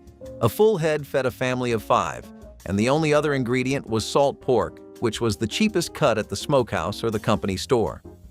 You shredded the cabbage coarse, got the skillet hot, laid the salt pork in until it colored, then added the cabbage all at once and covered the pan long enough for steam to wilt it. Then you took the lid off and let the water cook out until the edges browned at the bottom of the pan. The pinch of sugar was the secret, not enough to taste sweet, just enough to pull the natural sugars out of the cabbage and help it caramelize, and the women who knew this never needed to say it out loud because they had learned it by watching. In Depression-era Appalachia, cabbage was one of the few vegetables that grew cheap and reliable in Rocky Mountain soil, and fried cabbage with side meat appeared on supper tables across West Virginia and Virginia coal country 3 and 4 nights a week without anyone considering it hardship. It tasted like something made with care. It was. Nobody in your mother's kitchen had ever been to Spain, but Spanish rice showed up on the table at least twice a month anyway. A one-skillet supper that required nothing more than ground beef, a green pepper, an onion, a cup of rice, and a can of tomatoes. She browned the beef first, drained most of the fat, then added the chopped vegetables and let them soften before the rice and tomatoes went in. A lid, 20 minutes on low heat, and the rice absorbed everything until each grain was stained red and swollen with flavor. Betty Crocker published a version in her 1961 cookbook that called for a teaspoon of chili powder, which most mothers either ignored or doubled depending on how their husbands felt about heat. The dish had no real connection to Spanish cuisine. The name came from the tomatoes, which somebody decades earlier had decided made anything Spanish. You ate it with a glass of milk and a slice of buttered bread on the side, and you did not ask questions about the name. The mock duck was a substitute dish for duck meat, also made in times like the Great Depression, mostly because duck meat had become such a luxury. There was a type of gluten made out of wheat known as seitan, and you would roll that and stuff it to make this. Conceptually, I think people were trying to mimic duck breasts. You would pan-fry these just like them too, or roast them and serve with any kind of gravy. Now, this doesn't really sound that bad, right? Relatively normal compared to the rest of the nightmares we've been going through. Wrong? It was made of organic meat, or strictly vegetarian ingredients, both of which were really bad at capturing the texture or flavor of duck, or just coming anywhere close to it, really. The only momentum this dish had going for it was that veganism was on the rise thanks to health concerns, overfishing hazards, and environmental damages. People were significantly more excited about real duck meat when it did eventually become affordable and accessible, and most mock food is now left behind in the past. Let's be honest, it was smart, but that doesn't mean it was good. Grits with cheese were one of the staples of Southern eating and culture for the longest time before Americans moved on from cornmeal. Hey, I get it. I'd probably tire of it if it was one of the only things I grew up on. People were just used to eating corn in all of its forms, and cornmeal was one of the most popular and normalized ones. As a result, cornmeal grits were common in most homes. breakfast, lunch, or dinner, it really didn't matter. People could honestly just walk into a diner and expect them to serve grits. You didn't even have to take a look at the menu, since any roadside place worth its property value in salt would be serving one. Hell, they were easy enough to make at home. The cheese edition also made it a lot more palatable and made more Americans willing to try it. As far as Southern staples go, this one gets some use still, but only by old heads who remember the days of when you would have this for comfort food instead of a Big Mac and extra large fries. Salisbury steak TV dinners were the one microwave meal that felt like a real supper, at least through the eyes of a hungry kid. The beef patties were tenderish, floating in thick brown gravy next to a scoop of mashed potatoes and a rectangle of corn. Sometimes there was a brownie hiding in the corner. It was a plastic tray of small comforts. The sound of that plastic film peeling back after the microwave dinged was almost ceremonial. You sat cross-legged on the carpet, TV glowing, fork in hand. The meat may have been spongy and the potatoes from a powder, but in the moment, it tasted like everything you needed. This was independence for a generation raised on fast solutions. Your parents were busy, you were hungry, and this box from the freezer aisle gave you a meal and a few minutes of peace. The packaging always promised home style, but really, it was its own thing. Number 15, rice and gravy. In the bayou country of South Louisiana and the rice farming counties of East Texas, rice and gravy was not a side dish. It was the meal itself. Beef drippings from whatever cut had been cooked the day before, reheated and thickened with flour and water into a brown gravy that soaked into the rice until every grain was dark and glossy. Families in Vermilion Parish, Louisiana, ate this 3 nights a week. The pot that made the gravy was the same pot used to cook the rice. One burner, one pot, one meal. The secret, if there was one, was patience over the roux, which required stirring over a medium flame until the flour went from raw to deep brown without burning. Every Cajun grandmother had her own timing for this. None of them wrote it down. You learned it by standing next to her at the stove until the smell was right. That's how the best skills move through generations.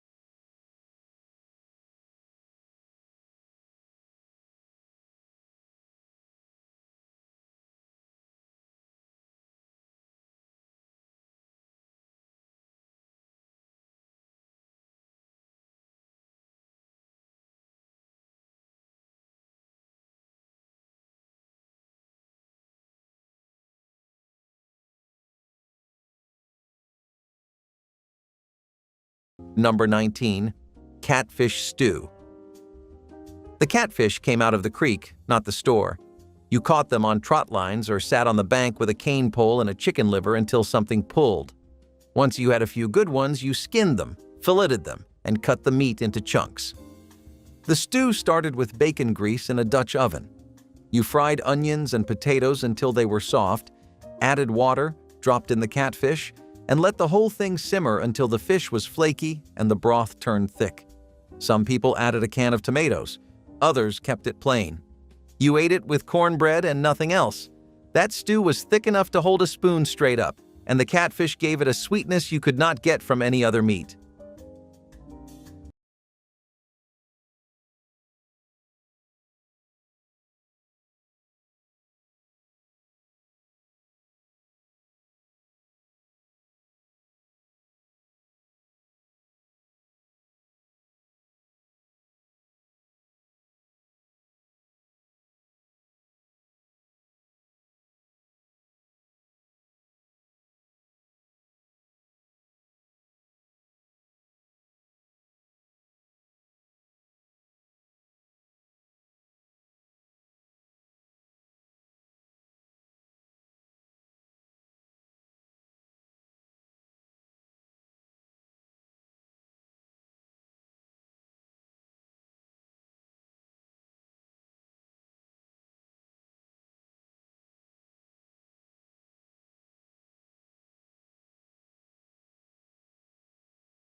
Number 23, Beanie Weenies.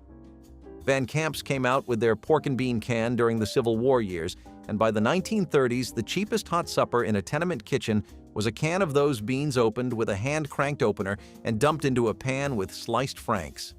The whole thing warmed through in about 7 minutes on a low flame. Grandmothers in Pittsburgh and Cleveland fed it to night shift husbands on Sunday evenings before the mill whistle blew at 10. Children called it Beanie Weenies and asked for it on Fridays after the bathwater cooled. The molasses in the beans was the only sweetness most families saw in a week, and the franks gave the pot its salt. Spoon a ladleful over a slice of buttered Wonder Bread, and the bread soaked up the sauce, and the plate came back clean before the radio program had even started. Barley and beef hot dish was not just dinner, it was survival food disguised as comfort. You would take ground beef, brown it with onion, and stir in pearl barley, diced tomatoes, maybe some frozen corn or green beans if you had them. Everything went into a casserole dish and baked until the barley softened and soaked up every last drop of flavor. This was a meal that stretched far, filled deep, and cost almost nothing to make. It was a regular fixture in Midwest and Prairie Church cookbooks, where hot dish meant any warm, baked, one-pan meal that could carry a family through the week. Barley was one of those ingredients that folks kept on hand even if they did not cook with it often. It lasted forever and went with just about anything. When meat was scarce or expensive, barley helped bulk things out without feeling like a compromise. The beef was there for flavor, the barley for weight, and the vegetables for whatever nutrition you could scrape together. This dish fed church families, volunteer teams, and tired mothers who just needed one night off from thinking about supper. It was humble food, but it held people together. Stuffed green peppers with rice and beef were a practical, filling dish commonly served in community meals and church suppers. The peppers were hollowed out and filled with a savory mixture of cooked rice, ground beef, onions, and seasonings, then baked in a tomato-based sauce until tender and flavorful. This recipe maximized inexpensive ingredients while offering a visually appealing and satisfying main course that could feed many. The stuffed peppers reflected a balance of nutrition and economy, making use of available vegetables and pantry staples to create a wholesome meal. Church groups often chose this dish for its ease of preparation and ability to be made in large casseroles, perfect for sharing. Its warm, hearty flavors evoked a sense of comfort and togetherness, aligning with the values of hospitality cherished in communal dining. Stuffed green peppers also showed how immigrant culinary traditions blended with American ingredients to form dishes beloved in church kitchens across regions. Don't worry, no rabbits were harmed in the making of Welsh rabbits. This misnamed dish was ooey gooey cheese sauce poured over toast and comfort food that made Sunday supper feel like a cozy celebration. The name is from the 18th century British humor that gave it the name poor man's meat. But the flavor? Rich and satisfying. The real star was the cheese sauce, made with sharp cheddar, mustard, and sometimes a splash of beer or Worcestershire. Once it bubbled up and got all melty, it turned a simple slice of toast into something decadent. It was cheap, quick to whip up, and downright indulgent, and families loved it. Welsh rabbit was also a good way to get rid of the cheese drawer, which, let's be honest, is the most underrated kitchen space. These days, it's basically a fancy cousin of cheese fondue, but back then it was a lifesaver for families trying to stretch their groceries. It still holds up today. Serve it with a side salad or a dollop of chutney, and you've got a meal. Hominy is corn soaked in an alkaline solution, wood ash, lye, or slaked lime, until the outer hull loosens and the kernel becomes something entirely different, a process called nixtamalization that the Cherokee and other Native American nations had practiced for centuries before European settlers arrived in the Appalachian Mountains and learned it from them. The alkaline treatment unlocked niacin that dried corn could not release on its own, and the settlers who adopted it kept their families healthier without knowing exactly why. By the 1950s, most Appalachian families got their hominy from a can. Van Camp's was the brand most kitchens stocked, warming it in a skillet with butter and cracked black pepper. Old-timers remembered when it was supper itself, heaped into a bowl, eaten hot enough to steam. The flavor was different from grits, blunter and chewier, and anyone who grew up eating it never confused the two. It was its own thing, and the people who understood that distinction are mostly gone. Scalloped corn was the dish that traveled to church suppers, to funeral dinners, to the neighbor's house when a new baby arrived. Your mother made it in a glass baking dish with 2 cans of cream-style corn, a sleeve of crushed saltine crackers, a couple of beaten eggs, a pour of milk, and enough butter to make the top go golden and crispy in the oven. Some women added diced onion, others stirred in a can of whole kernel corn for texture. In the Midwest, where the dish was strongest through the 1950s and 60s, every woman at the potluck brought her own version, and every version was slightly different, and nobody shared exactly how they made theirs. The recipe was never written down because it did not need to be. 2 cans, crackers, eggs, milk, butter, bake until set. It was the dish that showed up when somebody needed feeding, and the empty pan that came back was the only compliment anyone required. Honestly, I think oyster and prune stew is one of the least offensive ones here. It's an unusual combination, that's for sure, but that doesn't make it as much of a menace to society and culture as liver and banana casserole. This had briny, salty oysters mixed in with really sweet and stewed prunes. I can imagine what the idea was and what kind of vibe they were going for, but I think the execution failed the dish. The dish was really trying to take after some European-influenced cuisine, as you can probably tell by the fact that the broth was made with cream, butter, and usually French wine. Oysters were really cheap back in the 1800s and even in the early 20th century, and they were a staple meal for coastal communities like we talked about. Prunes were also something people genuinely loved and paired with meats often enough. European cuisine was slowly taking over American kitchens as more and more people wanted to experiment and try it out for themselves. The pieces were all set. You just had to put it in motion, but once people did, they realized this wasn't actually that good of a combination. It clashed too much with the sweetness of the prunes instead of contrasting it. Plus, overfishing meant oysters were generally being consumed less thanks to pressure from governments and environmental groups. Prunes had a fine reputation, but they were a side to steaks and stuff. Again, we have an aspic dish, and by this point, you might be able to piece together that people really went overboard with them. By that I mean too much experimentation is also a bad thing.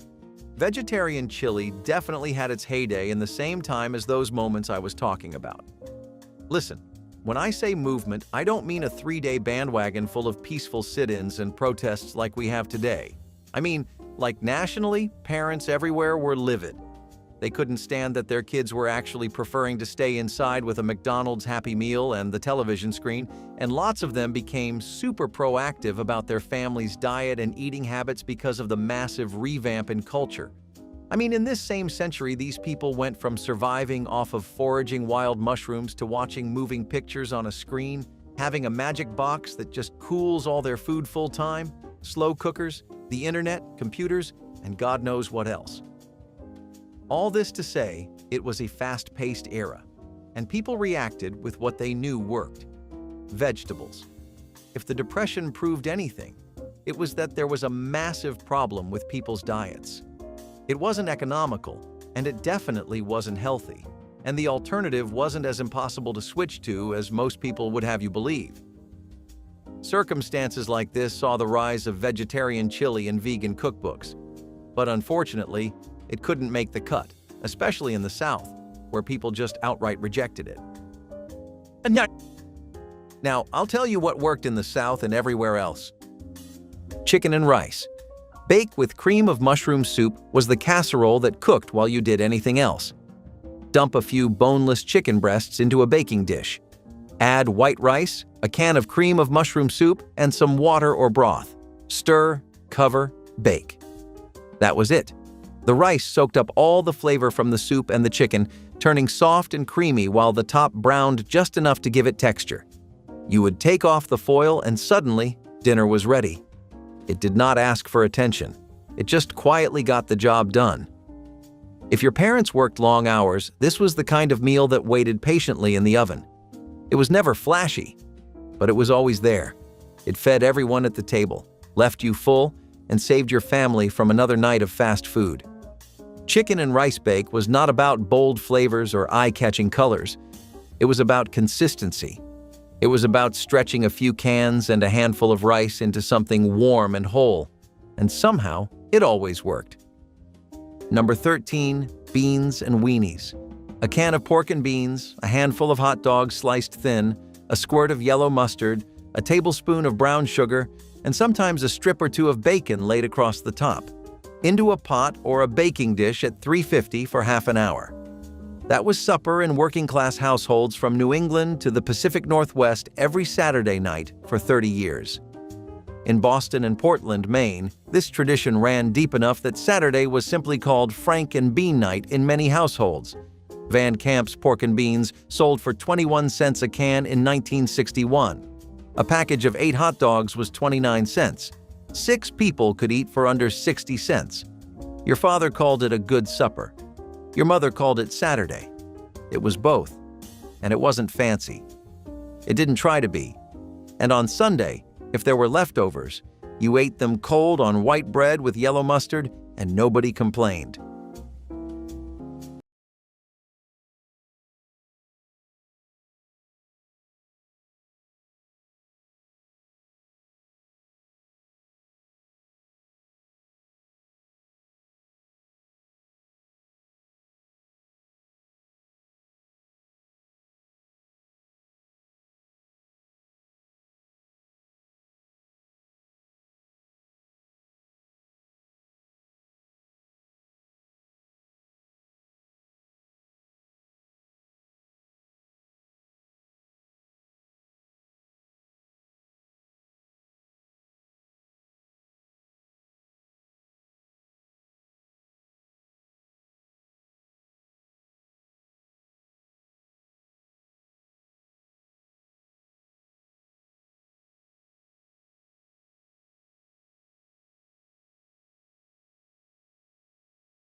Number 16, fried green tomatoes as the whole supper.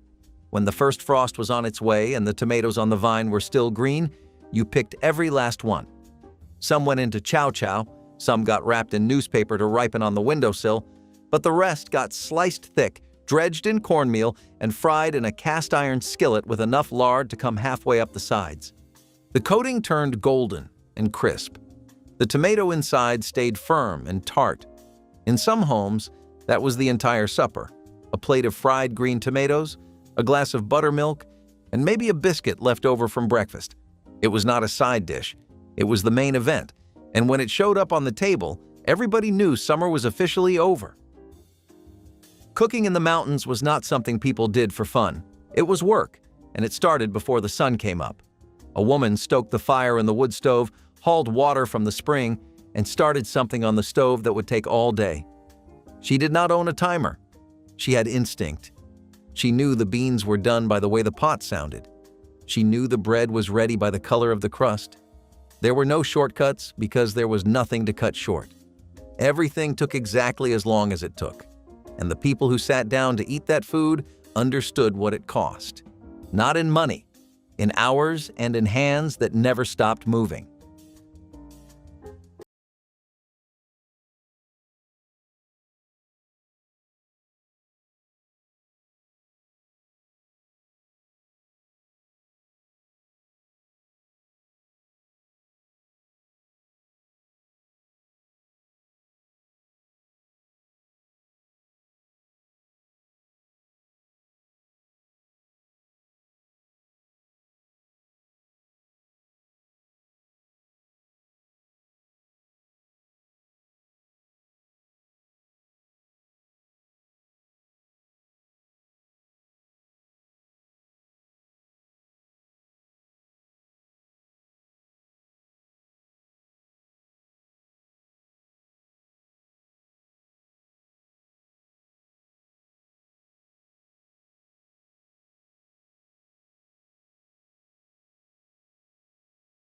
Number 22, wieners and sauerkraut.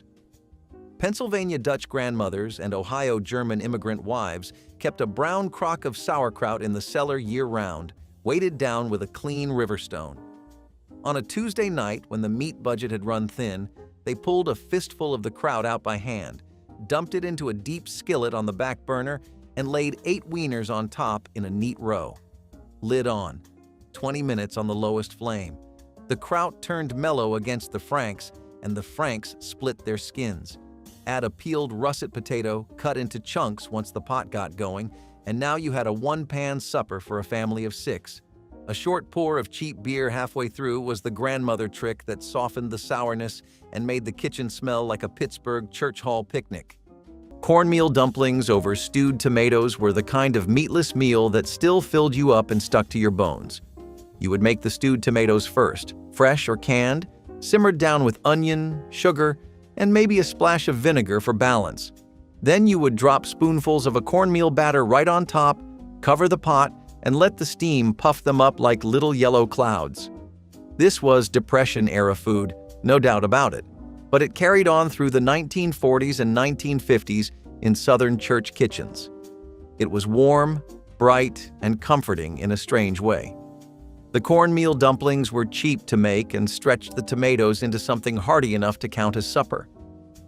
Church ladies brought it to meatless Monday dinners or served it at home when payday was still a few days off. You would not find steak in a dish like this, but you would find a kind of quiet resilience.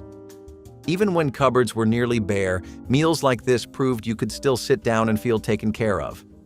You just needed cornmeal, tomatoes, and a little bit of hope. Chow mein casserole was a distinctly American adaptation that found a place in church potlucks, merging Asian-inspired flavors with traditional baking methods. This casserole typically combined crunchy chow mein noodles with ground meat, vegetables such as celery and onions, and a creamy or savory sauce, all baked until bubbling and golden. It was a clever way to incorporate the popular takeout dish into a format suitable for large gatherings and budget-conscious cooks. The casserole offered texture contrasts and a mild, comforting flavor profile that appealed to a wide audience, including those unfamiliar with authentic Asian cuisine. It became a favorite because it was easy to prepare in advance, transport, and serve in slices. Chow mein casserole stood as a symbol of culinary fusion and community adaptability, showcasing how churches embraced diverse recipes and made them their own. Its continued presence in some old cookbooks highlights its lasting appeal as a nostalgic and practical supper option. Here's a sandwich that knew how to spice up Sunday supper. Soft white bread with a crunchy side of celery hearts, and deviled ham. Deviled ham is ham with an attitude, spiced, minced, and mixed with mayo or mustard for a creamy spread that's as packed a punch as it is. In the mid-20th century, canned deviled ham was a pantry staple, often sold in those tiny paper-wrapped tins. Salty, tangy, personality-loaded, it was spread thickly on bread and served with crisp celery hearts as a light, tasty meal. The celery wasn't for show, it was the perfect crunch to help balance the richness of the ham. It wasn't the kind of Sunday supper you spent hours cooking, but it was good. It was a little spicy, kids loved it, adults loved it because it was effortless, and everyone loved it because it was delicious. Deviled ham has pretty much faded into history, but its memory lives on in retro recipe books and maybe in your grandparents' memories. Hot water bulldog gravy was what you made when there was no meat at all, also called white gravy or milk gravy or just gravy with no qualifier. It started with whatever fat you had, a heaping spoon of flour stirred in until the roux thickened, and then milk or water poured in slow. In Appalachia, the version made with water instead of milk was sometimes called poor gravy, even by the people who ate it, because they knew the difference and they felt it.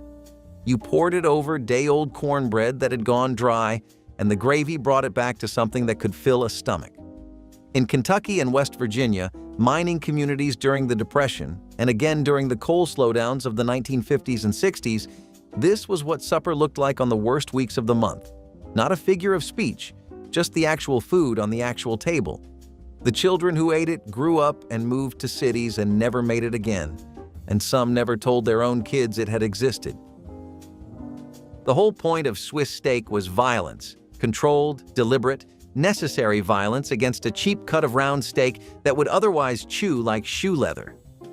Your mother laid the meat on a cutting board, pounded flour into both sides with the edge of a heavy plate or a metal meat mallet, and kept pounding until the fibers broke down and the flour worked itself deep into the grain. Then into the hot skillet it went, browned hard on both sides, before she covered it with canned tomatoes, sliced onions, and sometimes a chopped green pepper. The lid went on, and the steak braised low and slow until it surrendered, fork tender, falling apart in a thick, tomatoey sauce that was almost a gravy. The name had nothing to do with Switzerland. It came from the technique of Swissing, an industrial process of smoothing cloth between heavy rollers, which described exactly what the pounding did to the meat.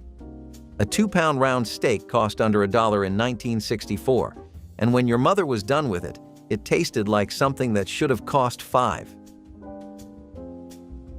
Beef tongue in aspic is one of the biggest examples of that. It was a really classic European-style dish, and it had boiled beef tongue, which was still something people were a lot more open towards given the times. The issue started when people began to encase it in aspic, and the gelatin was also made from bone broth. It would be flavored with vinegar or wine and herbs, and the dish would typically be served cold. Now, I just want you to imagine that for a second.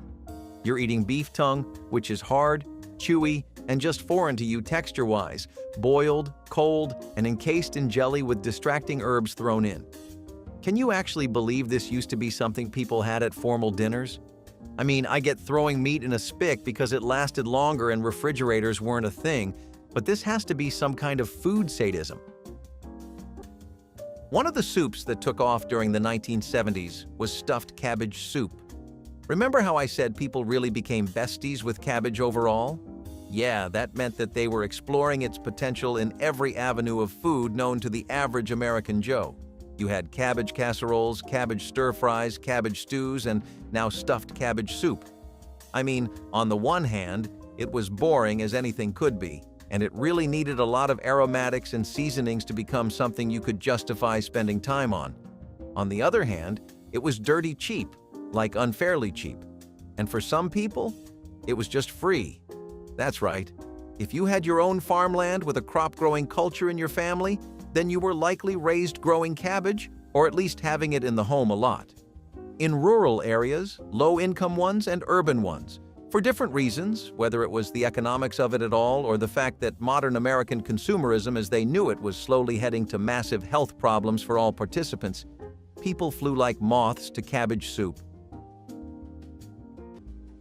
Quiche Lorraine somehow found its way from French cafes to American kitchens and never looked back. Made with eggs, cream, bacon, and Swiss cheese baked into a pie crust, it was the closest most families got to elegance on a weekday. It showed up at brunches, baby showers, and dinner tables alike, equal parts savory pie and silky casserole. The bacon brought salt, the cheese brought richness, and the cream made it smooth enough to spoon. This was a dish that made leftovers feel fancy. Leftover crust? Use it. Bits of bacon? Toss them in. Quiche Lorraine was forgiving and flexible, but it always looked like you tried. That was the secret. It felt refined without being complicated. Your mother could make it while balancing a phone call and homework help. It slid onto the table golden and steaming, and everyone got a slice. No fuss. Just quiet satisfaction. In the 1980s, it became shorthand for sophistication on a budget. It may have started in Paris, but by then, it lived in Pyrex. Number 14, poor man's stew. 2 or 3 potatoes, 1 onion, a package of hot dogs sliced into rounds. Browned in a skillet with oil until the potatoes were golden at the edges, then covered with a little water and simmered until everything was soft and the broth had thickened with potato starch. Some families added a can of baked beans at the end. Others added ketchup, which sounds strange until you taste it and understand that the sweetness cut through the starch the way nothing else did. In the small factory towns of West Virginia and along the coal fields of southwestern Virginia, this was called poor man's stew without any embarrassment. Hot dogs cost 29 cents a package in 1965. Potatoes were 5 cents a pound. The whole pot cost under 40 cents. What is remarkable is not that families ate this way. What is remarkable is that it tasted good. It still does. Cheap food works, beautiful in its own honest way.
Number 17.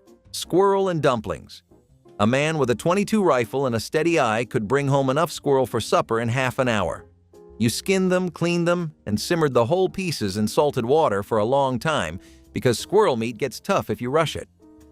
Once the meat was tender enough to fall off the bone, you pulled it out, stripped the meat, and put it back in the broth. Then came the dumplings. Strips of dough made from flour, a little lard, and just enough water to hold it together. You dropped them into the boiling broth one at a time, and they puffed up and soaked in all that wild, gamey flavor. It was darker and richer than chicken and dumplings. It tasted like the woods themselves.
Number 21. Skillet cornbread supper.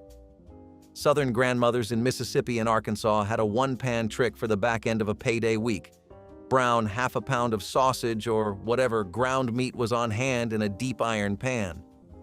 Pour a quick cornmeal batter right over the meat in the same pan. Slide the whole thing into a hot oven for 25 minutes. The batter rose and crusted golden on top while the meat juices soaked the bottom. One pan in, one pan out. A wedge of that, a glass of sweet milk, and a slice of tomato in the summer. The recipe traveled out of Appalachian kitchens during the Dust Bowl years and showed up in church cookbooks from Tennessee to Texas by the late 1940s. Tired farm wives in Oklahoma made it on threshing nights when 15 men needed feeding, and there was no daylight left to fuss. Creamed dried beef over rice was a salt-forward spin on a military classic that church cookbooks welcomed with open arms. This version took thin slices of dried beef, sometimes from a jar, sometimes packaged like cold cuts, and simmered them in a thick white sauce made from butter, flour, and milk. Instead of spooning it over toast, you would ladle it onto hot cooked rice, letting the sauce sink into every grain. It was richer, more filling, and gave the illusion of a meal even when the fridge was close to empty. The recipe came from war rationing and military mess halls but got dressed up for church kitchens and family tables. It was quick, pantry-friendly, and made a little beef go a long way. You could stretch it even more with peas or chopped hard-boiled eggs stirred in, which many housewives did when feeding more than 2 or 3 mouths. It was the kind of meal that said, "We are making do, and we are doing it well." It is mostly forgotten now, but ask anyone who grew up on it, and they will tell you, it really did hit the spot. Pork and sauerkraut bake was a hearty dish steeped in the culinary traditions of immigrant church communities, especially those of German and Eastern European descent. Combining tender pork with tangy, fermented sauerkraut, this bake balanced rich, savory flavors with a pleasant sourness that helped brighten the palate. The dish was often prepared in large casseroles, making it ideal for feeding sizable congregations at church suppers or holiday events. Sauerkraut, prized for its long shelf life and probiotic benefits, was a staple in many pantries and added a nutritional punch to what might otherwise be a heavy meat dish. The pork was typically slow-cooked until it was tender enough to fall apart, allowing its juices to mingle deeply with the sauerkraut. The bake often included simple seasonings like caraway seeds or onions to enhance the flavor. This dish was more than a meal. It was a symbol of cultural heritage and shared history. Its enduring presence in old church cookbooks shows how food carried stories of migration, faith, and community through generations. Cornbread wasn't a dish. It was a Southern tradition. This skillet-fried bread was simple but divine, made with just cornmeal, hot water, and a pinch of salt. It was crispy on the edges, soft in the middle, and toasty in flavor that was hard to resist. Until you paired it with buttermilk gravy, it was next-level Southern comfort. Creamy, tangy, and often with a bit of bacon grease or sausage drippings for extra flavor. Buttermilk gravy was the rule. The cornbread was a sponge, and every last drop was soaked up, and each bite was a piece of heaven. It wasn't fancy food, but it was soul food all the way. Hot water cornbread was cheap, quick to make, and incredibly versatile, and it was popular. Whatever you served it with, it could be breakfast, dinner, or dessert. It's not as common anymore, but for those who grew up with it, it's still a favorite. You're missing out on a Southern classic that needs a revival if you've never tried it. Squirrel was free, and in the hills of eastern Kentucky and western North Carolina, free meat meant everything when the alternative was money the family didn't have. A single gray squirrel filled a skillet. 2 or 3 made a proper supper. Brown the pieces in hot lard until the outside crisped. Pull them out. Add flour and water. Stir until the gravy thickened and turned a deep brown. And what you had was something wild and slightly nutty that no store-bought package ever matched. The squirrel hunting season in Appalachian communities was a social institution. Men and boys went out together in the early morning the way their fathers had, and what came back fed everyone for days. Mark Sohn, the food historian and author of Appalachian Home Cooking, documented squirrel gravy as one of the defining dishes of mountain Kentucky food culture, a dish that required no recipe because the women who made it had been making it their whole lives, as had the women who taught them. The knowledge lived in the hands, not in any written-down place, and when the hands stopped, so did the gravy. Chicken fricassee was the kind of supper that made a whole bird last 2 nights, and the broth from the bones could carry you into a third. Your mother cut the chicken into pieces, browned them in butter until the skin turned golden, then built a gravy in the same pan with flour, milk, and the drippings that clung to the bottom. Carrots and celery went in, the lid went on, and the kitchen filled with a slow, savory steam that told you supper was still an hour away. The technique was Old French, brought to American kitchens by way of farmhouse cooking and church supper recipes passed between women who never used the word fricassee. They just called it stewed chicken or chicken and gravy. By the 1960s, it was a weeknight staple in homes where a whole fryer still cost less than $1. The gravy was the thing. Thick, pale, peppery, clinging to egg noodles or spooned over rice. It was the part you remembered long after the woman who stirred it was gone. Hog maw was even worse. This was entirely the stomach lining of a pig. That's about as disgusting as it gets, but it gets worse when you get to the rest of the recipe. You would create this mixture of sausage, potatoes, onions, and spices, and then you would stuff the stomach lining with that. This wasn't the last step, since you had to boil it too. Now, some people baked it, but boiling it typically was the way to go because the stomach lining needed to be tenderized. This was something you would see a lot in Pennsylvania Dutch communities and Southern cooking. Some regional differences were things like whether or not the entire stomach would be served or whether it would just be used as a casing. Nose-to-tail eating had become extremely popular in the early parts of the 20th century because the mentality of not wasting a single bit of the animal was what kids had grown up on. Combine that with the fact that you'd be helping Dad out by taking one for the team and eating this with a smile, and you had both a logical and an emotional reason to force yourself through this. Even that couldn't save hog maw for too long because the preparation for it was just as much of a headache as eating it was, which really just made people question what they were even doing with this recipe anymore. Fried bologna sandwiches. Hey, even the vegans had to reconsider. If you can't beat them, join them, right? No, seriously, these sandwiches were just that good. I don't know if they made bologna better back in the day or if they just laced it with magic drugs, but people were addicted, and I mean bad. This was the working class meal, especially in rural areas. Bologna wasn't only just delicious, it was also insanely affordable and one of the easiest meat products you could ever hope to get. In a post-war America where meat prices still hadn't fully recovered and become what they used to be, bologna sandwiches were more or less a godsend for everyone in the country. A budget-friendly meal before your long, grueling shift with a dash of protein to save your day and nutritional needs. Frying the bologna was also something people deeply took to because of how much flair it would add overall. A simple slice of bologna and some bread slices became the saving grace of many people's days back in the 70s. Lasagna with cottage cheese was the Italian-American supper shortcut that fed every crowd and saved every budget. Ricotta was pricey, cottage cheese, way cheaper, and almost always in the fridge, so families layered noodles, red sauce, ground beef, mozzarella, and cottage cheese into thick trays that baked into gooey, bubbling comfort. It was tangier than traditional lasagna, lighter in texture, and surprisingly addictive. The edges would get crispy, the middle would be molten, and the smell could drag anyone out of their bedroom and into the kitchen.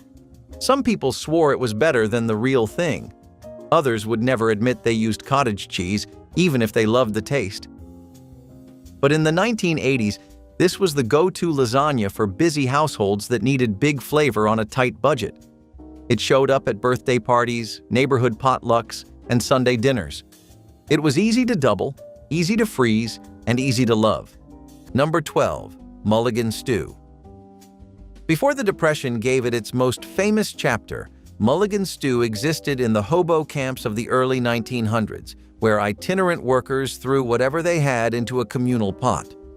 By the 1930s, it had moved from the railroad camps into the kitchens of American homes, and by the 1960s, it was still showing up on supper tables across the rural Midwest and the mill country of the Carolinas. The defining feature was that it had no fixed recipe. Carrots, potatoes, whatever onions were left, a can of peas with its liquid, whatever piece of beef could be found. A 1940 recipe from the Brookshire Times called for corned beef, canned peas, onion, water, and an entire bottle of ketchup, simmered over a low flame for 1 hour. The ketchup sounds wrong. The first spoonful convinces you otherwise. Every family's version tasted different because every family's pantry was different. That was the point. That was always the point. You worked with what you had, and it was better for being honest.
Number 15. Poke salad. The pokeweed plant grew everywhere, along roadsides, at the edges of fields, behind barns, in ditches. It came up fast every spring, with thick green leaves and purple stems that could reach 6 feet by midsummer. And every part of that plant was poisonous.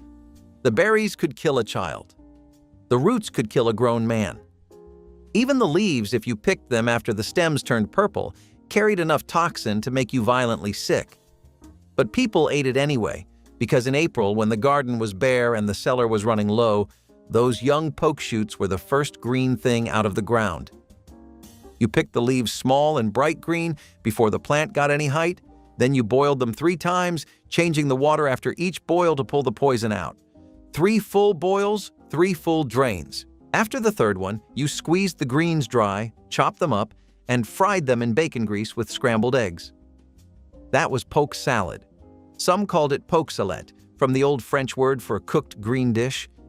The taste was somewhere between spinach and asparagus, earthier, with a bitterness the bacon grease smoothed out. Communities across eastern Kentucky and southwest Virginia held poke dinners in church basements every spring. The older women taught the younger ones which leaves to pick and which to leave alone. One wrong choice could send you to the hospital. People trusted their mothers and their grandmothers, and they ate that plant for generations without a second thought. Tony Joe White wrote a song about it in 1968. He called it Poke Salad Annie, and it became a hit because millions of people in the rural South knew exactly what he was singing about. That plant was groceries when there were no groceries, and the women who cooked it knew the line between supper and poison by heart.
Number 20, pork chop and rice bake.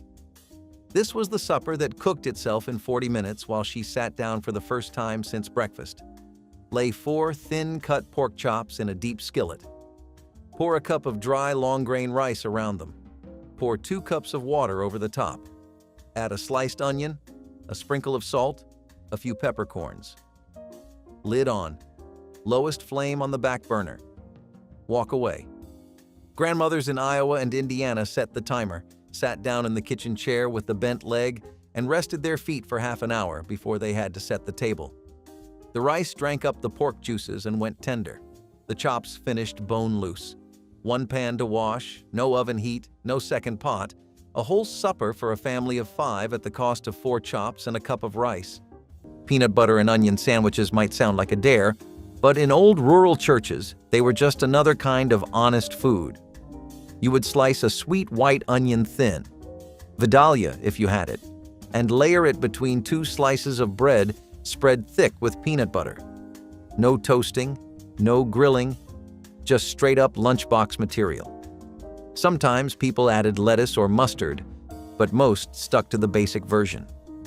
This odd little combination came from the South and made its way into handwritten cookbooks and potluck menus, usually with a note that read, "Do not knock it till you try it."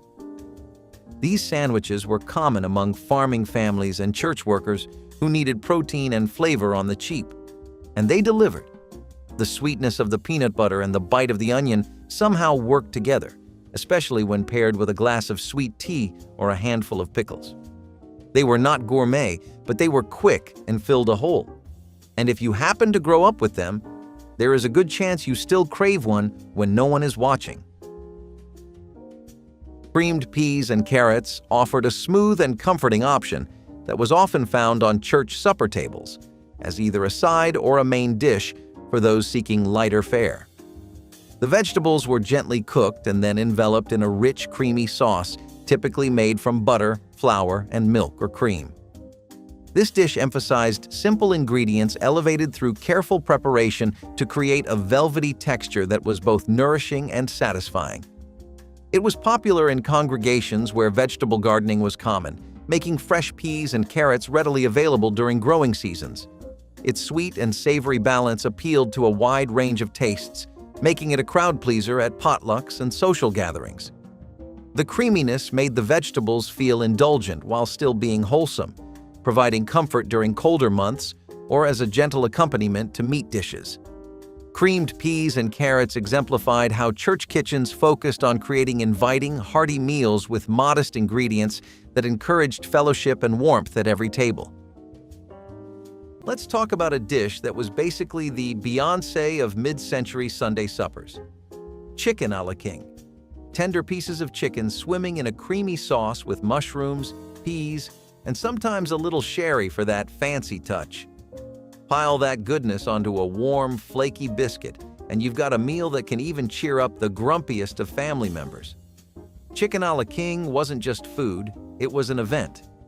But moms everywhere whipped it up to show off their cooking skills and use up leftover chicken.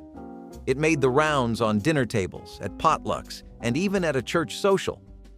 Some trace its roots to New York's Delmonico's restaurant in the late 1800s, but by the time the mid-century rolled around, it was a full-blown household staple. So why did it disappear? Maybe because we collectively decided carbs on carbs were too much. Spoiler, they're not. Or maybe it's because pre-made biscuits fell out of fashion, and suddenly this creamy dream was consigned to the history books. Chicken a la king deserves another shot. Hearty, comforting, and endlessly customizable. It's a great dish.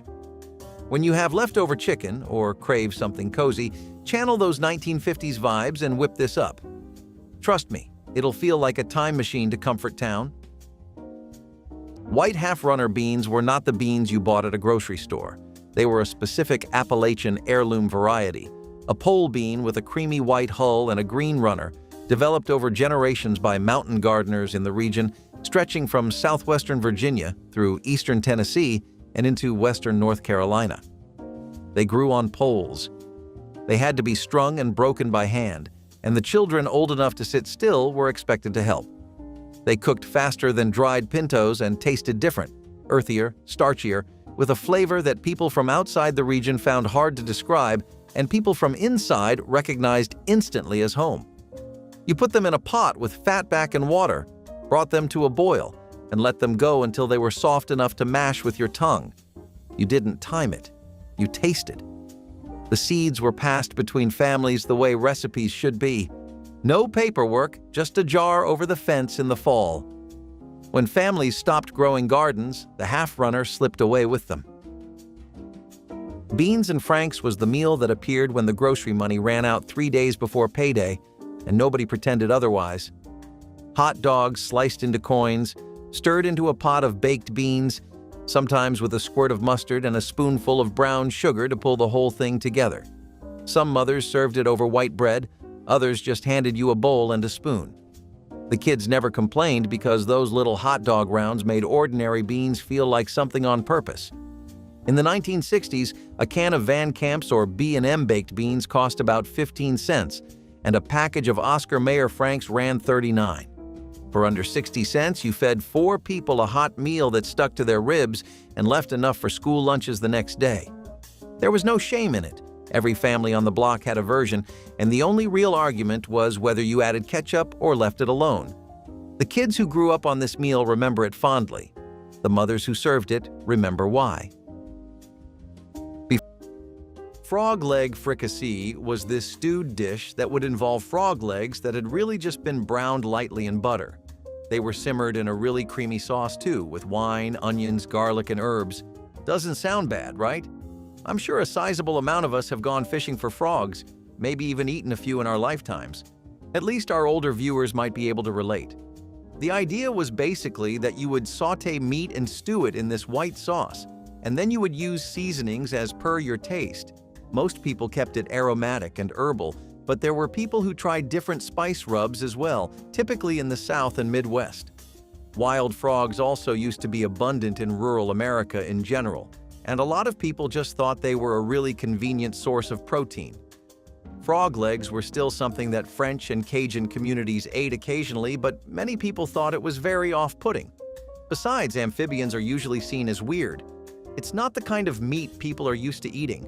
They're not even farmed that much in the United States. It's not seen as exotic, quirky, trendy, or experimental. It's just odd and strange to people, which is a big part of why frog legs fell off.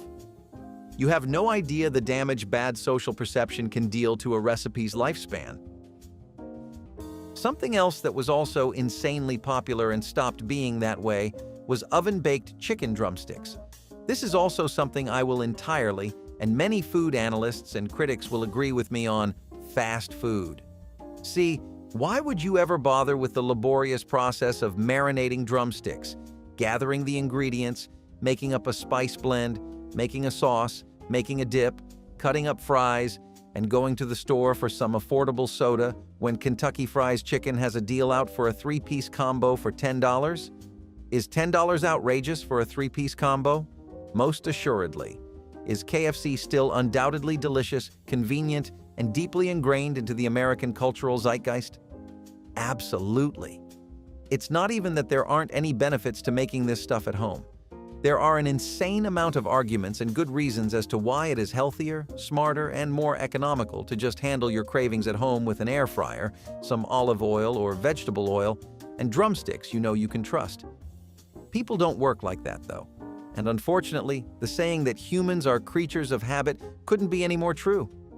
People are far too hooked on fast food chains for their supply of fried food, especially classic things like drumsticks.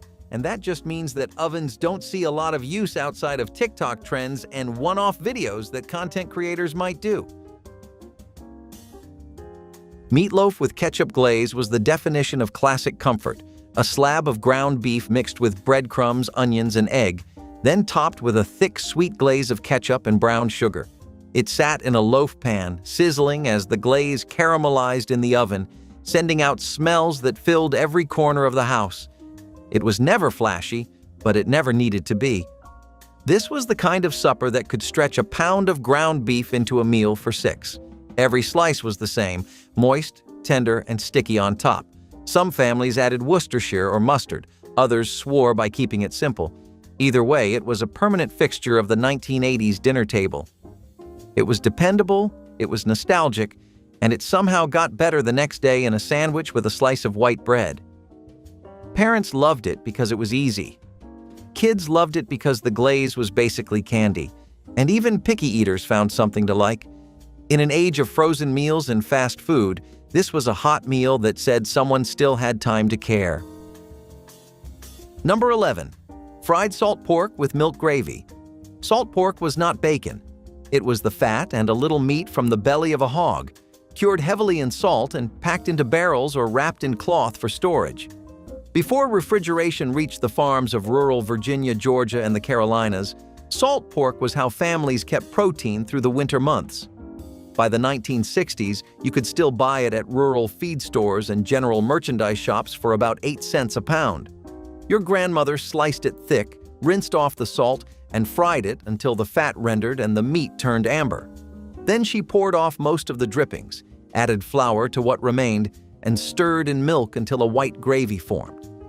The salt pork came back into the pan to finish. Served over biscuits or cornbread, this was a meal that had not changed in its essential form since the 1840s. Women in mountain communities across North Carolina and Tennessee were still making it the same way their great-grandmothers had. There is something worth sitting with here, and it has nothing to do with the recipe itself. In the 1960s, food companies spent enormous money convincing American housewives that new meant better. Instant this, processed that, a gravy mix in a paper envelope.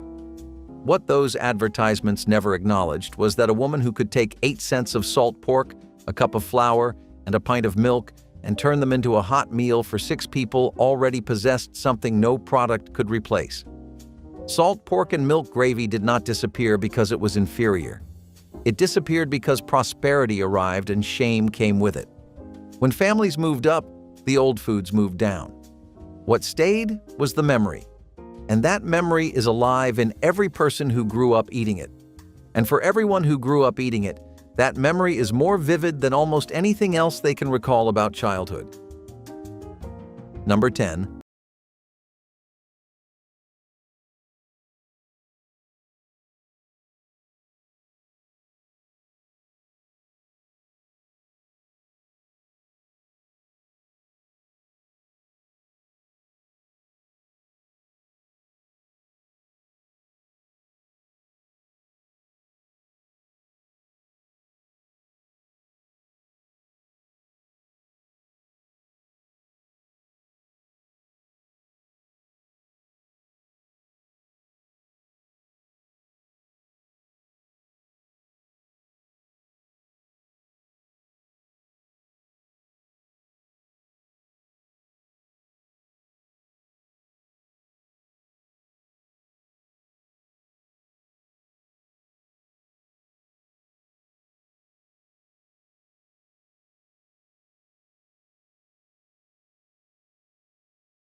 Number 14.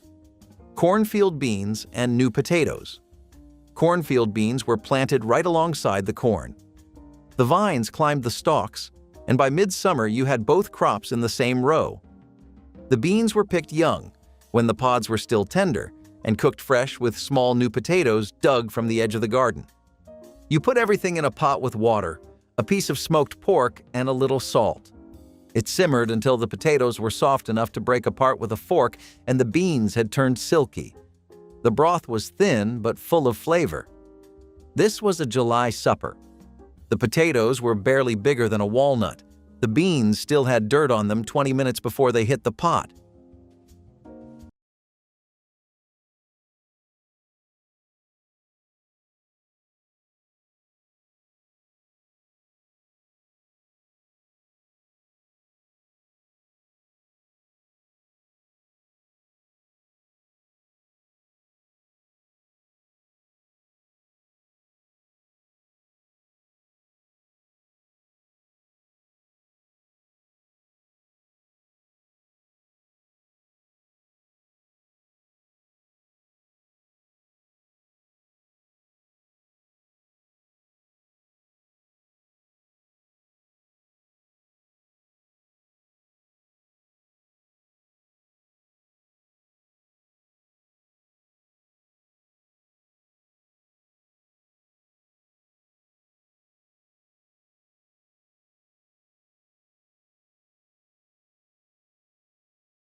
Number 19. Cabbage and noodles. Polish and Slovak grandmothers in the steel towns of western Pennsylvania kept a head of green cabbage in the cellar from October through March, wrapped in a damp newspaper to hold the moisture. On a tired Thursday, they sliced half a head thin, dropped it into a wide pan with a generous spoonful of bacon grease saved from breakfast, and let it cook down slow until the edges browned. A pound of wide egg noodles got boiled right next to it in the same pan with a little of the cabbage water for body. Tossed together, salted hard, finished with a crank of black pepper from the wooden mill. That was supper for under 60 cents in 1962, and the smell of it carried 2 doors down the block. Mushroom-stuffed zucchini boats were the kind of creative supper dish you made when the garden was exploding and meat was nowhere in sight. You would have a zucchini lengthwise, scoop out the center, and fill it with a mixture of breadcrumbs, chopped mushroom, and maybe a little cheese or egg to hold it all together. Then you would bake it until the tops turned golden and the zucchini softened just enough to cut with a fork. This was not just about flavor. It was about making something look special when times were not.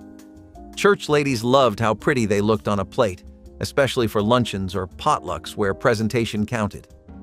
It was also a sneaky way to use up vegetables that were about to turn, or mushrooms that came out of a can and needed a little help. Sometimes a spoonful of tomato sauce got added on top. Sometimes the breadcrumbs were stale crackers crushed by hand. Whatever you had went in, and that was the rule. These zucchini boats sailed straight out of the garden and onto the church table with quiet pride. And for those who remember them, they were a summer supper worth repeating. Swedish meatballs with lingonberry sauce were a celebrated dish in many Lutheran church communities, combining small, tender meatballs simmered in a creamy gravy with the bright tartness of lingonberry sauce. The meatballs were traditionally made with ground beef or pork, mixed with breadcrumbs, onions, and spices, then browned before being cooked through in a savory sauce. This dish represented a melding of comfort and celebration, often reserved for special church occasions or holiday meals. Lingonberry sauce, made from small red berries native to northern climates, added a sweet and sour contrast that perfectly complemented the richness of the meatballs. The pairing created a harmonious balance of flavors that was both satisfying and distinctive. The dish reflected the cultural heritage of Scandinavian immigrants who brought their culinary traditions to American church tables. Swedish meatballs with lingonberry sauce carried a sense of nostalgia and community pride, cherished in potlucks and family-style dinners for its warmth and heartiness. Salmon loaf probably doesn't sound glamorous, but in the day, it was the pride of every thrifty household. Canned salmon, cheap and shelf-stable, breadcrumbs, eggs, and a few secret seasonings, and voila! You've got a loaf that's economical and oddly elegant. The lemon sauce was what really set salmon loaf apart. It was tangy, buttery, and slightly sweet, and it made the dish from a budget meal to a Sunday special. Don't be fooled by the canned salmon. This dish was full of protein, omega-3s, and enough nostalgia to take you straight back to Grandma's kitchen. Salmon loaf became a hit during the Great Depression and World War II because it was an inexpensive way to stretch ingredients. It was surprisingly versatile, plus it would be good for Sunday supper or cold the next day with a salad. The kind of dish that made you feel fancy without spending a fortune. Salmon loaf is long gone from today's menus, but it's a reminder of just how resourceful home cooks were back then. If you're a little adventurous or just nostalgic, give it a whirl. You never know, you might have a new old favorite for your Sunday table. Cushaw was a hillbilly squash that most of the country never heard of. A large, crook-necked, cream and green-striped gourd that grew heavy on the vine in Appalachian gardens from Virginia down through Georgia, one of the few crops robust enough to thrive in Rocky Mountain soil. Its roots went deeper than European settlement. The Cherokee had been cultivating Cushaw for centuries before Scots-Irish settlers arrived, and those settlers learned to grow it from the people who already knew, the same way they learned corn and beans. Sliced thin and laid into a hot skillet with butter and a sprinkle of brown sugar, it cooked fast, the sugar caramelizing at the edges, the flesh going soft and sweet and slightly stringy in a way that butternut or acorn squash never managed. Appalachian food writer Ronnie Lundy, in her James Beard award-winning cookbook Victuals, described Cushaw as tied to mountain memory in a way that nutritional language alone cannot hold. The Foxfire Fund in Mountain City, Georgia, still works to preserve heirloom crops like Cushaw, but the women who knew the exact moment to pull it from the pan are mostly gone. 4 casseroles took over every weeknight. Your mother made tuna roll-ups, and if you have not thought about them in 40 years, this is the one that will stop you cold. She rolled out biscuit dough thin, spread canned tuna across it like filling on a jelly roll, and rolled the whole thing up tight before slicing it into rounds.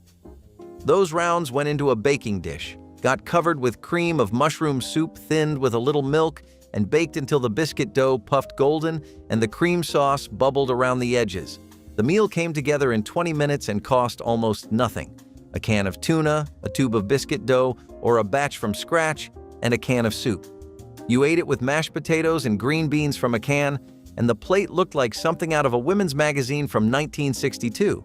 Nobody makes tuna roll-ups anymore.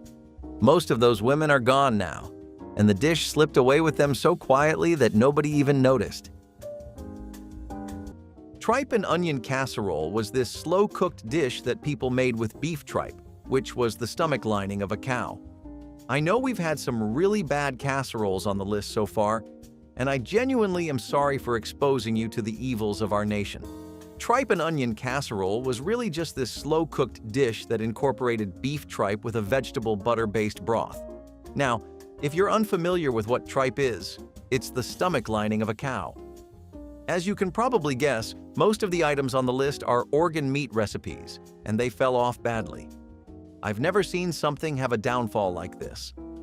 Tripe was readily available, it was practical and inexpensive, and it was also tender. This was one of the few things on the list that didn't have an immediately offensive texture, so there is always that. It still couldn't last in the long run, though, because tripe simply had too much of an aroma that I can only best describe as the scent you would associate with a barnyard. On top of that, the gelatinous texture wasn't something people were down for, and most people would instead just go for normal or better cuts of meat and ration those out according to their budget, rather than bother with recipes like this that just made them feel bad after eating. So it's not like the 70s were just a period of bad eating, bombastic food, and a lot of good music. It was also the age of fusion food. Ramen stir-fry kind of comes out of this sort of environment. Seriously, people were doing nothing if not experimenting like mad scientists. They were mixing up every food and recipe known to man in an attempt to crack the code at finding the perfect next big thing. Ramen stir-fry, despite how bad people wanted it to live up to their expectations of the next big thing, could not be that, unfortunately. The idea was to take instant ramen noodles and mix them up with the usual assortment of vegetables you see in most stir-fries. And for a time, that worked, but it just wasn't really innovative enough. I mean, ramen on its own already had a decent amount of vegetables and non-meat-related toppings in the broth. The ramen stir-fry that was being made was sort of an attempt to mimic a vegetable-based pasta dish, but it was just okay. Like, nothing spectacular. People still make it for casual snacks and food, and that's pretty much how it was conceived back then, too. Hamburger pie, also known as shepherd's pie in its Americanized form, was one of those dishes that came from scraps and turned into gold. It started with a layer of seasoned ground beef, sometimes with onions or gravy, sometimes just straight from the pan. Then came the creamy corn, usually from a can, poured right over the top like it belonged there. The final touch was a thick layer of mashed potatoes, piped on or spooned roughly, spread edge to edge. Some people topped it with shredded cheddar, others left it plain. It baked until the potatoes browned at the edges and the whole thing bubbled at the seams. It was a one-dish wonder, Midwestern, humble, and filling in every way. If your family had hamburger pie in the oven, you knew you were in for something warm and grounding. It was never flashy, but it always delivered. It was especially great for stretching ingredients and feeding a family on a tight budget.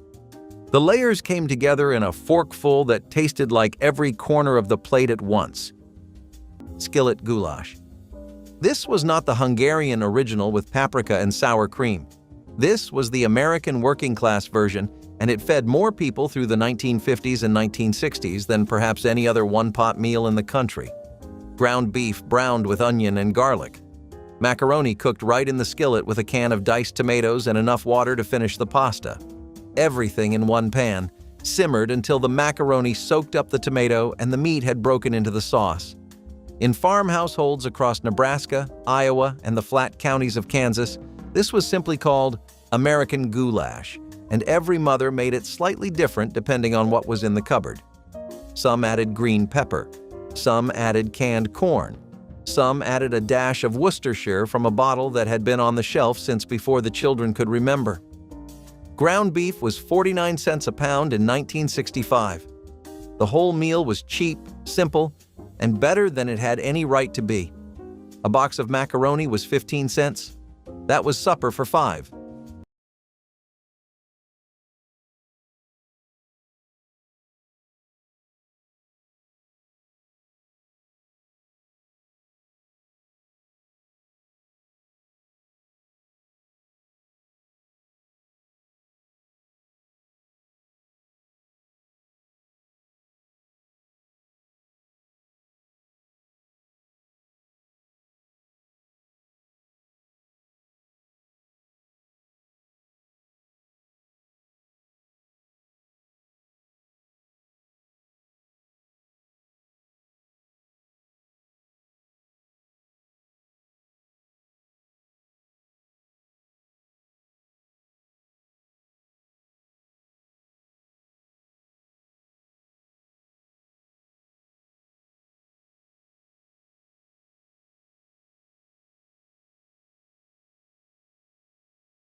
Number 13.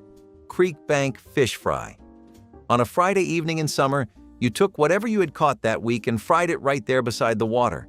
Bluegill, smallmouth bass, brook trout, whatever the creek gave up. You cleaned the fish on a flat rock, dredged the pieces in cornmeal with salt and pepper, and fried them in a cast iron skillet set over a fire between two rocks. The grease was lard, brought from the house in a coffee can. The fish cooked in a few minutes, and you ate it with your fingers straight off a piece of newspaper. There was no table and no plates. Whatever you caught, you cooked. Whatever you cooked, you ate right there on the bank with your hands. Some families did this every Friday from May through September, and the children never forgot it.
Number 18.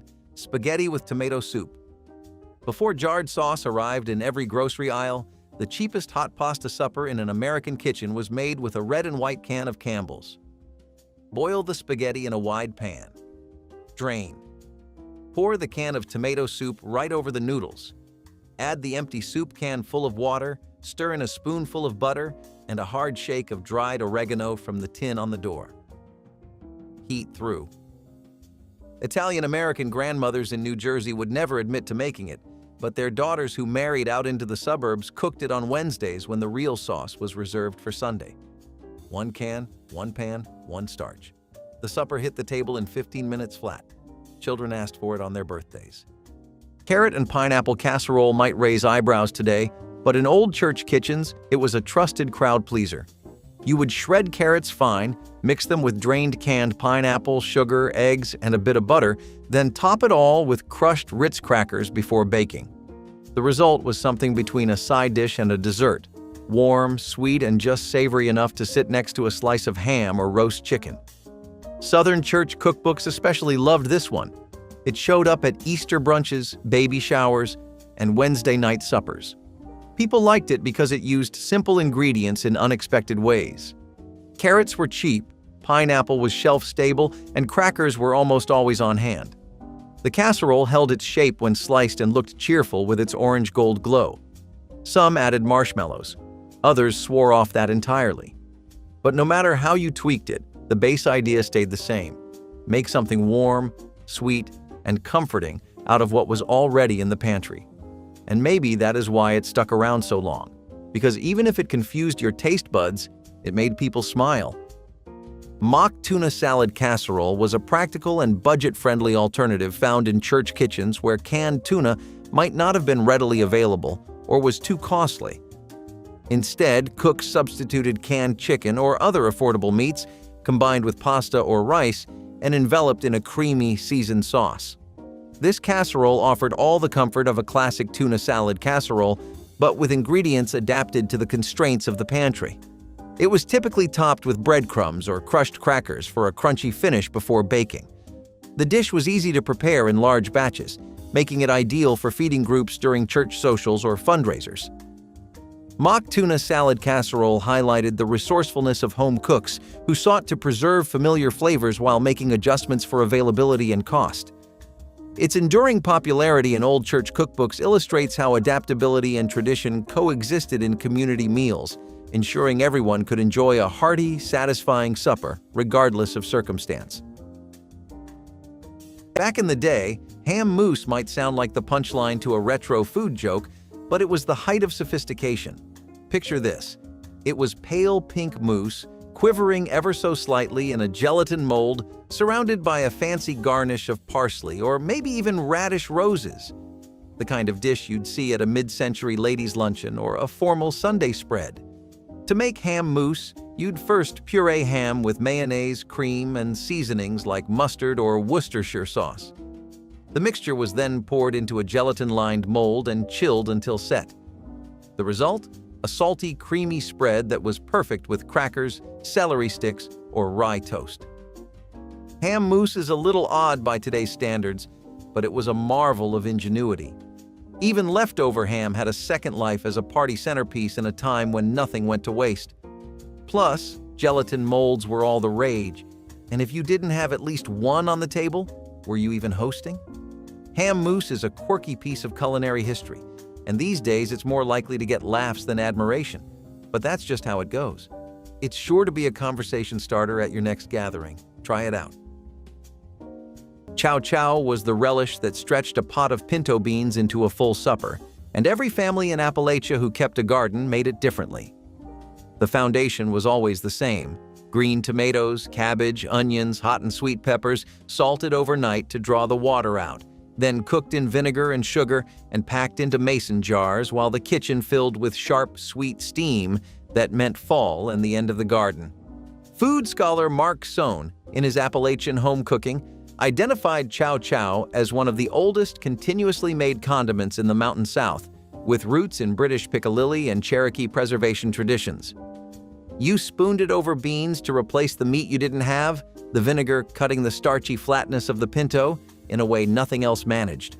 Some families made it hot, some made it sweet.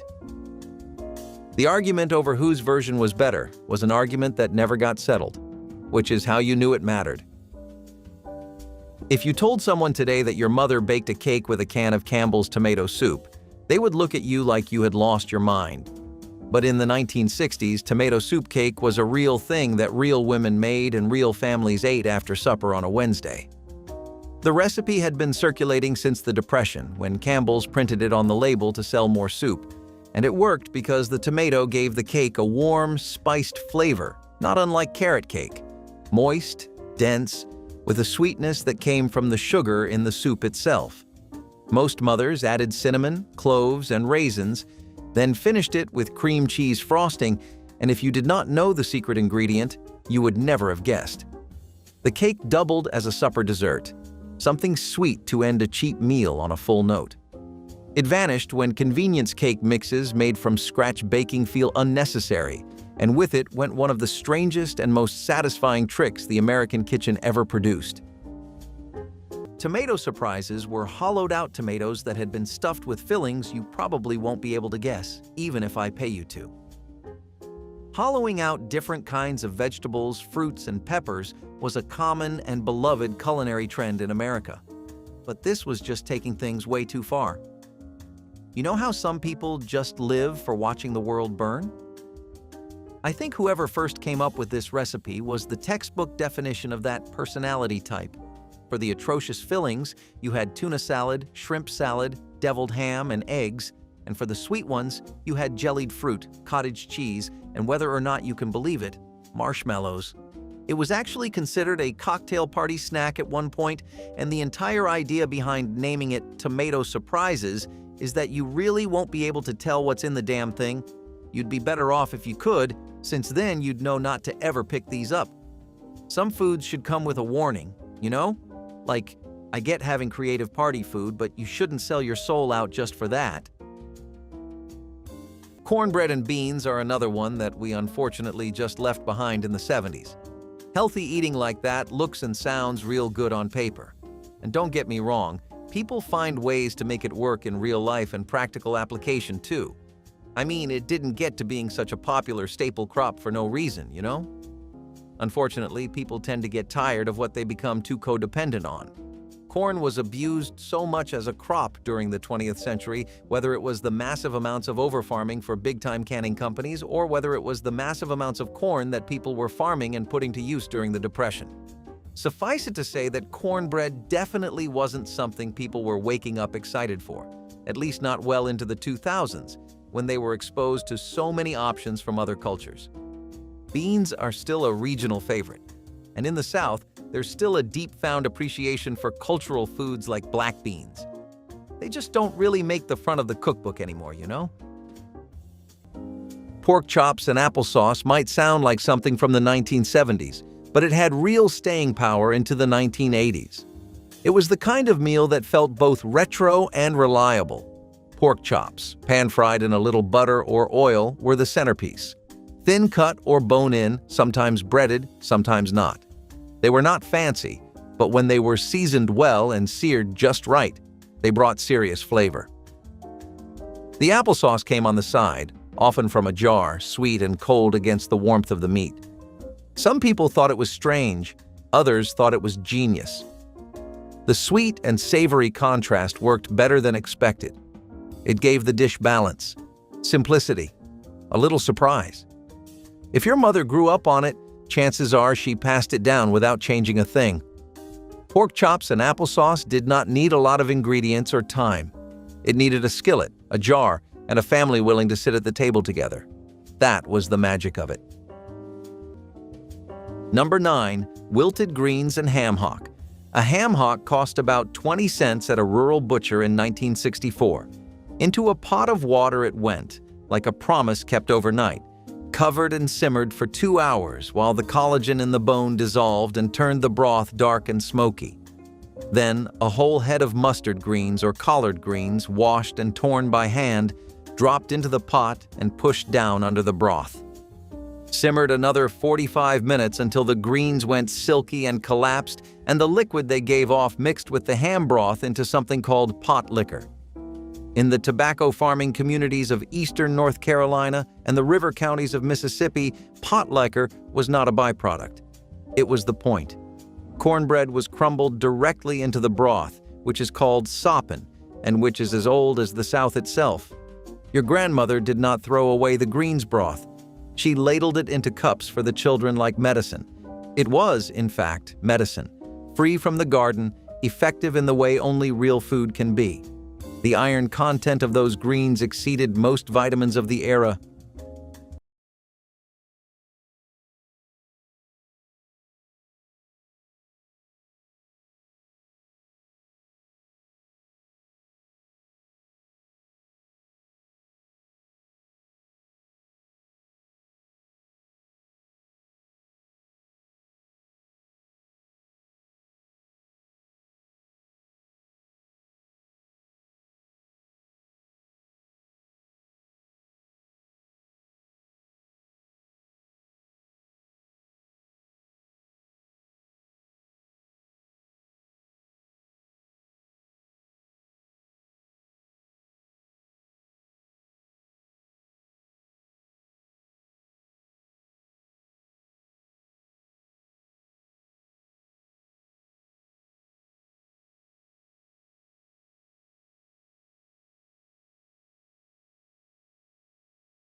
Number 12.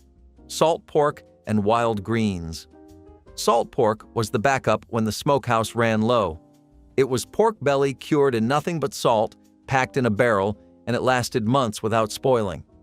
You sliced off a piece, soaked it in water to pull some of the salt out, and fried it in a skillet until brown and crispy. The greens came from wherever you could find them. Creasy greens along the creek, dock leaves from the pasture. You wilted them in the pork fat left in the skillet, added a splash of vinegar, and that was your plate. Salt, fat, and something green. It was not elegant, but it kept people standing through some very lean springs when there was nothing else to put on a plate.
Number 16. Fried bologna hash. The thick-cut deli bologna from the meat counter cost half what ground beef cost in 1961, and grandmothers in West Virginia and Eastern Kentucky knew that down to the penny. Dice a half pound of bologna into rough half-inch cubes on the cutting board next to the sink. Brown it hard in her iron pan until the edges curled and crisped and the kitchen smelled like a diner counter. Add a chopped yellow onion, a diced cold-boiled potato left over from last night, and a hit of black pepper from the tin. Press the whole hash flat with the back of the spoon. Let it crust on the bottom for 4 minutes without moving it. Flip the whole slab once, crack 2 eggs right on top, lid on, 3 more minutes. Supper for 4 out of last night's leftovers and a tube of cheap lunch meat from the corner store. Cabbage and potato gratin was an understated dish that did a whole lot with very little. You would slice the potatoes and cabbage thin, layer them in a casserole dish, and pour a simple white sauce over top. Just butter, flour, milk, and salt if that was all you had. Then it baked until the top turned golden and the cabbage softened into something rich and buttery beneath the potatoes. This was not a showstopper meal. It was weekday food, the kind of thing you made when meat was out of reach, but you still needed supper on the table and something to stick with you through the night. It showed up often in church cookbooks from cold climate states where cabbage and potatoes were local staples and kept well all year. The flavors were plain, but they did not have to be fancy to feel satisfying. A sprinkle of cheese if you had it, breadcrumbs if you did not. And if you made enough, you had lunch the next day too. Dishes like this reminded people that warmth and comfort did not always cost extra. Sometimes they just took time, a little butter, and a well-used casserole pan. Egg salad loaf was a unique church supper favorite that transformed simple egg salad into an elegant moldable dish perfect for slicing and serving at socials or potlucks. Hard-boiled eggs were finely chopped and combined with mayonnaise, mustard, and seasonings, then poured into a loaf pan or mold and chilled until firm. Once set, the loaf was carefully sliced into neat portions, often garnished with herbs or colorful vegetables to enhance its presentation. This dish elevated humble ingredients into something visually appealing and shareable, reflecting the creativity and care that went into church cooking. Egg salad loaf was both economical and filling, making it a reliable choice for feeding large groups without excessive expense. Its smooth texture and tangy flavor were crowd pleasers, especially when served with crackers or fresh bread. This recipe remains a charming example of how churches turned everyday foods into communal treats that brought people together in fellowship and celebration. Let's start with a dish that might sound like a dare: beef tongue stew. I can tell you before you wrinkle your nose, this was the kind of meal that made families sit up and ask for seconds. Beef tongue simmers low and slow with onions, carrots, and potatoes, becoming tender slices of savory goodness. Pot roast with a little extra, "wow, really?" on the side, basically. The beef tongue was a budget-friendly protein back in the day and didn't skimp on flavor. When you were trying to stretch a meal without sacrificing heartiness, it was a kitchen MVP for Sunday suppers. The trick was boiling the tongue until tender, peeling off the outer skin, not as gross as it sounds, I promise, and letting the tongue soak up the rich, brothy stew. When people started preferring prepackaged convenience over kitchen craftiness, this dish fell off the map.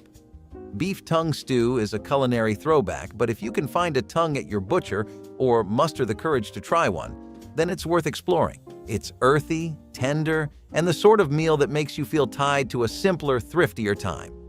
Who knows? It could become your next Sunday's favorite. Ramps push up through dead Appalachian leaves in March, weeks before anything else is growing, and the whole creek bank smells like wild garlic crossed with something older and wilder than garlic. The harvest was a ritual in West Virginia, Eastern Kentucky, and Western North Carolina. Families went out together on the first warm Saturday, filling paper sacks with flat green leaves and white bulbs. You chopped them rough, wilted them in bacon grease, then cracked eggs over them and scrambled everything together. The result smelled so powerfully of wild allium that children who ate ramps for supper were sometimes sent home from school the next morning, a detail that appears in oral records of mountain school life in West Virginia, from as far back as the 1920s, and one that local teachers handled with a combination of sympathy and a cracked window. Some pickled them. Most just fried them fast and ate them while the season lasted, because the season was short and the ramps cost nothing at all. There were nights when supper was a bag of frozen peas in white sauce poured over toast, and that was all there was, and nobody said a word about it. Your mother melted butter in a saucepan, whisked in flour, added milk, and stirred until the sauce thickened. The same white sauce she used for a dozen different suppers, always made without measuring, always the right consistency because her hands knew what her eyes could not explain. The peas went in still half frozen, and by the time they warmed through, the sauce had turned pale green from the starch, and the whole thing smelled like butter and something almost sweet. She ladled it over toast and set the plates down without apology. It was not a recipe. It was not even really a dish. It was what you ate when the money was thin and the cupboard was honest about it. Years later, you might try to make it yourself. The same butter, the same flour, the same milk, and it will taste like everything except what you are actually missing. The veal kidney pie was this savory meat pie that had been filled with sliced veal kidneys. And that's every bit as metallic as you're imagining. The fact that people would try to salvage it with onions, mushrooms, a rich brown gravy, and different kinds of herbs was really just a Band-Aid fix. Kidneys themselves are an organ meat that have an incredibly intense flavor, much like the liver does. You mix that in with more veal meat and savory ingredients, and you're honestly just going overboard. People didn't really realize that and thought that more might be better. Well, sometimes less is more, and this is one of those times. Veal kidney pie really wasn't anyone's cup of tea. I mean, it was popular in some Southern and African American communities, but even then, that was like farmsteaders and people who had grown up on nose-to-tail cooking. Most of the general population aside from that was very much not accustomed to such overwhelming flavors and thought that this was too gamey for their preferences, and as a result, it ended up being left behind. Shredded pork tacos, on the other hand, are still something that I can confidently say has kept up with the local scene. Do you know how many gaming sessions, yap-offs, and movie nights have been spent preparing, assembling, and binging no tacos? I mean, it evolved from a street food to a party snack to a regular daily part of our lives. You just can't separate America from its tacos anymore, but does that mean there's equity?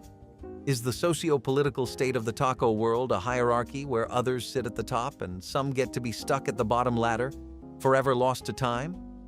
Or is it a spectrum where we all happily enjoy every variation of taco ever and just decide where we want to go on the spectrum to get what we enjoy? Unfortunately, the truth is a mix of both. Now see, lots of tacos have come and gone. That's no secret. Some had a lot more pull than others, and some were a lot more palatable to mass tastes. Shredded pork tacos were something that were really just a showstopper for the taco scene in general. Before this, you had your usual assortment of chicken bites, pinto beans, sour cream, and some veggies. But no one was really delving into pork territory. Did it last all the way to the big 2025, though? I can't say it did. I just don't see enough shredded pork tacos anymore out in the street to count them as being popular, especially in this day and age, where the meaning of the words trendy and popular continue to evolve every day thanks to social media. Baked ziti with Jared sauce was the Italian-American supper that could feed an army without breaking a sweat. It was not lasagna, but it hit all the same notes: gooey cheese, rich tomato sauce, and plenty of pasta. Ziti noodles were cooked just until tender, then tossed with store-bought marinara or meat sauce. Italian sausage or meatballs often joined the party. Everything got layered into a baking dish with shredded mozzarella and sometimes a bit of Parmesan on top. Into the oven it went, bubbling until the edges were crisp and the cheese was pulling in every direction. It was hearty, cheap, and perfect for leftovers. Baked ziti was a weeknight miracle. It could be made in bulk, served at potlucks, or frozen for later. You knew what you were getting every single time, and that consistency made it one of the most loved casseroles of the 1980s. It was red-sauced joy, one scoop at a time. Some families added ricotta, some skipped the meat, but everyone had a version. Number 8. Pinto bean soup. In the eastern Kentucky coal camps of the 1950s and 1960s, soup beans were packed into tin containers and carried in lunch pails to the mines. Children took them to school in jars. Mamie Tucker, who came to Cincinnati from Russell Springs, Kentucky after the war, made soup beans 7 days a week in her restaurant on East 13th Street because every Appalachian migrant who walked through the door ordered them first. A pound of dried pinto beans cost about 20 cents in 1965. You soaked them overnight, simmered them all day with a ham hock and a raw onion, and by supper time the beans had broken down into a thick, creamy broth the color of rust, with the ham bone still resting in the middle of the pot. The Appalachian name for this is soup beans, not bean soup. That distinction matters to people who grew up eating it. Soup beans are served as the main course in a bowl with cornbread crumbled over the top and a strip of raw onion on the side. The poet Pauletta Hansel, writing during the Appalachian literary renaissance of the 1970s, named her group of writers the Soup Bean Poets of Antioch, Appalachia. Not the mountain poets, not the coal country poets, the Soup Bean Poets. Because soup beans was the one thing, she said, that they all agreed was Appalachian enough. When you understand that, you begin to understand what food meant in those communities. It wasn't just sustenance, it was identity. When Appalachian families migrated by the hundreds of thousands to Cincinnati, Columbus, Cleveland, and Chicago in search of factory work after the war, they brought soup beans with them. The recipe did not change. The pot changed, the address changed. The beans stayed exactly the same because the beans were the part of home you could carry. That's something remarkable about simple food.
Some survived because a grandmother wrote them on the back of an envelope.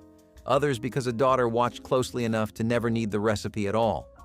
If any of these brought back someone you miss or a smell you had almost forgotten, leave that memory in the comments. If this felt like a visit to your own table, subscribe so the next one finds you too.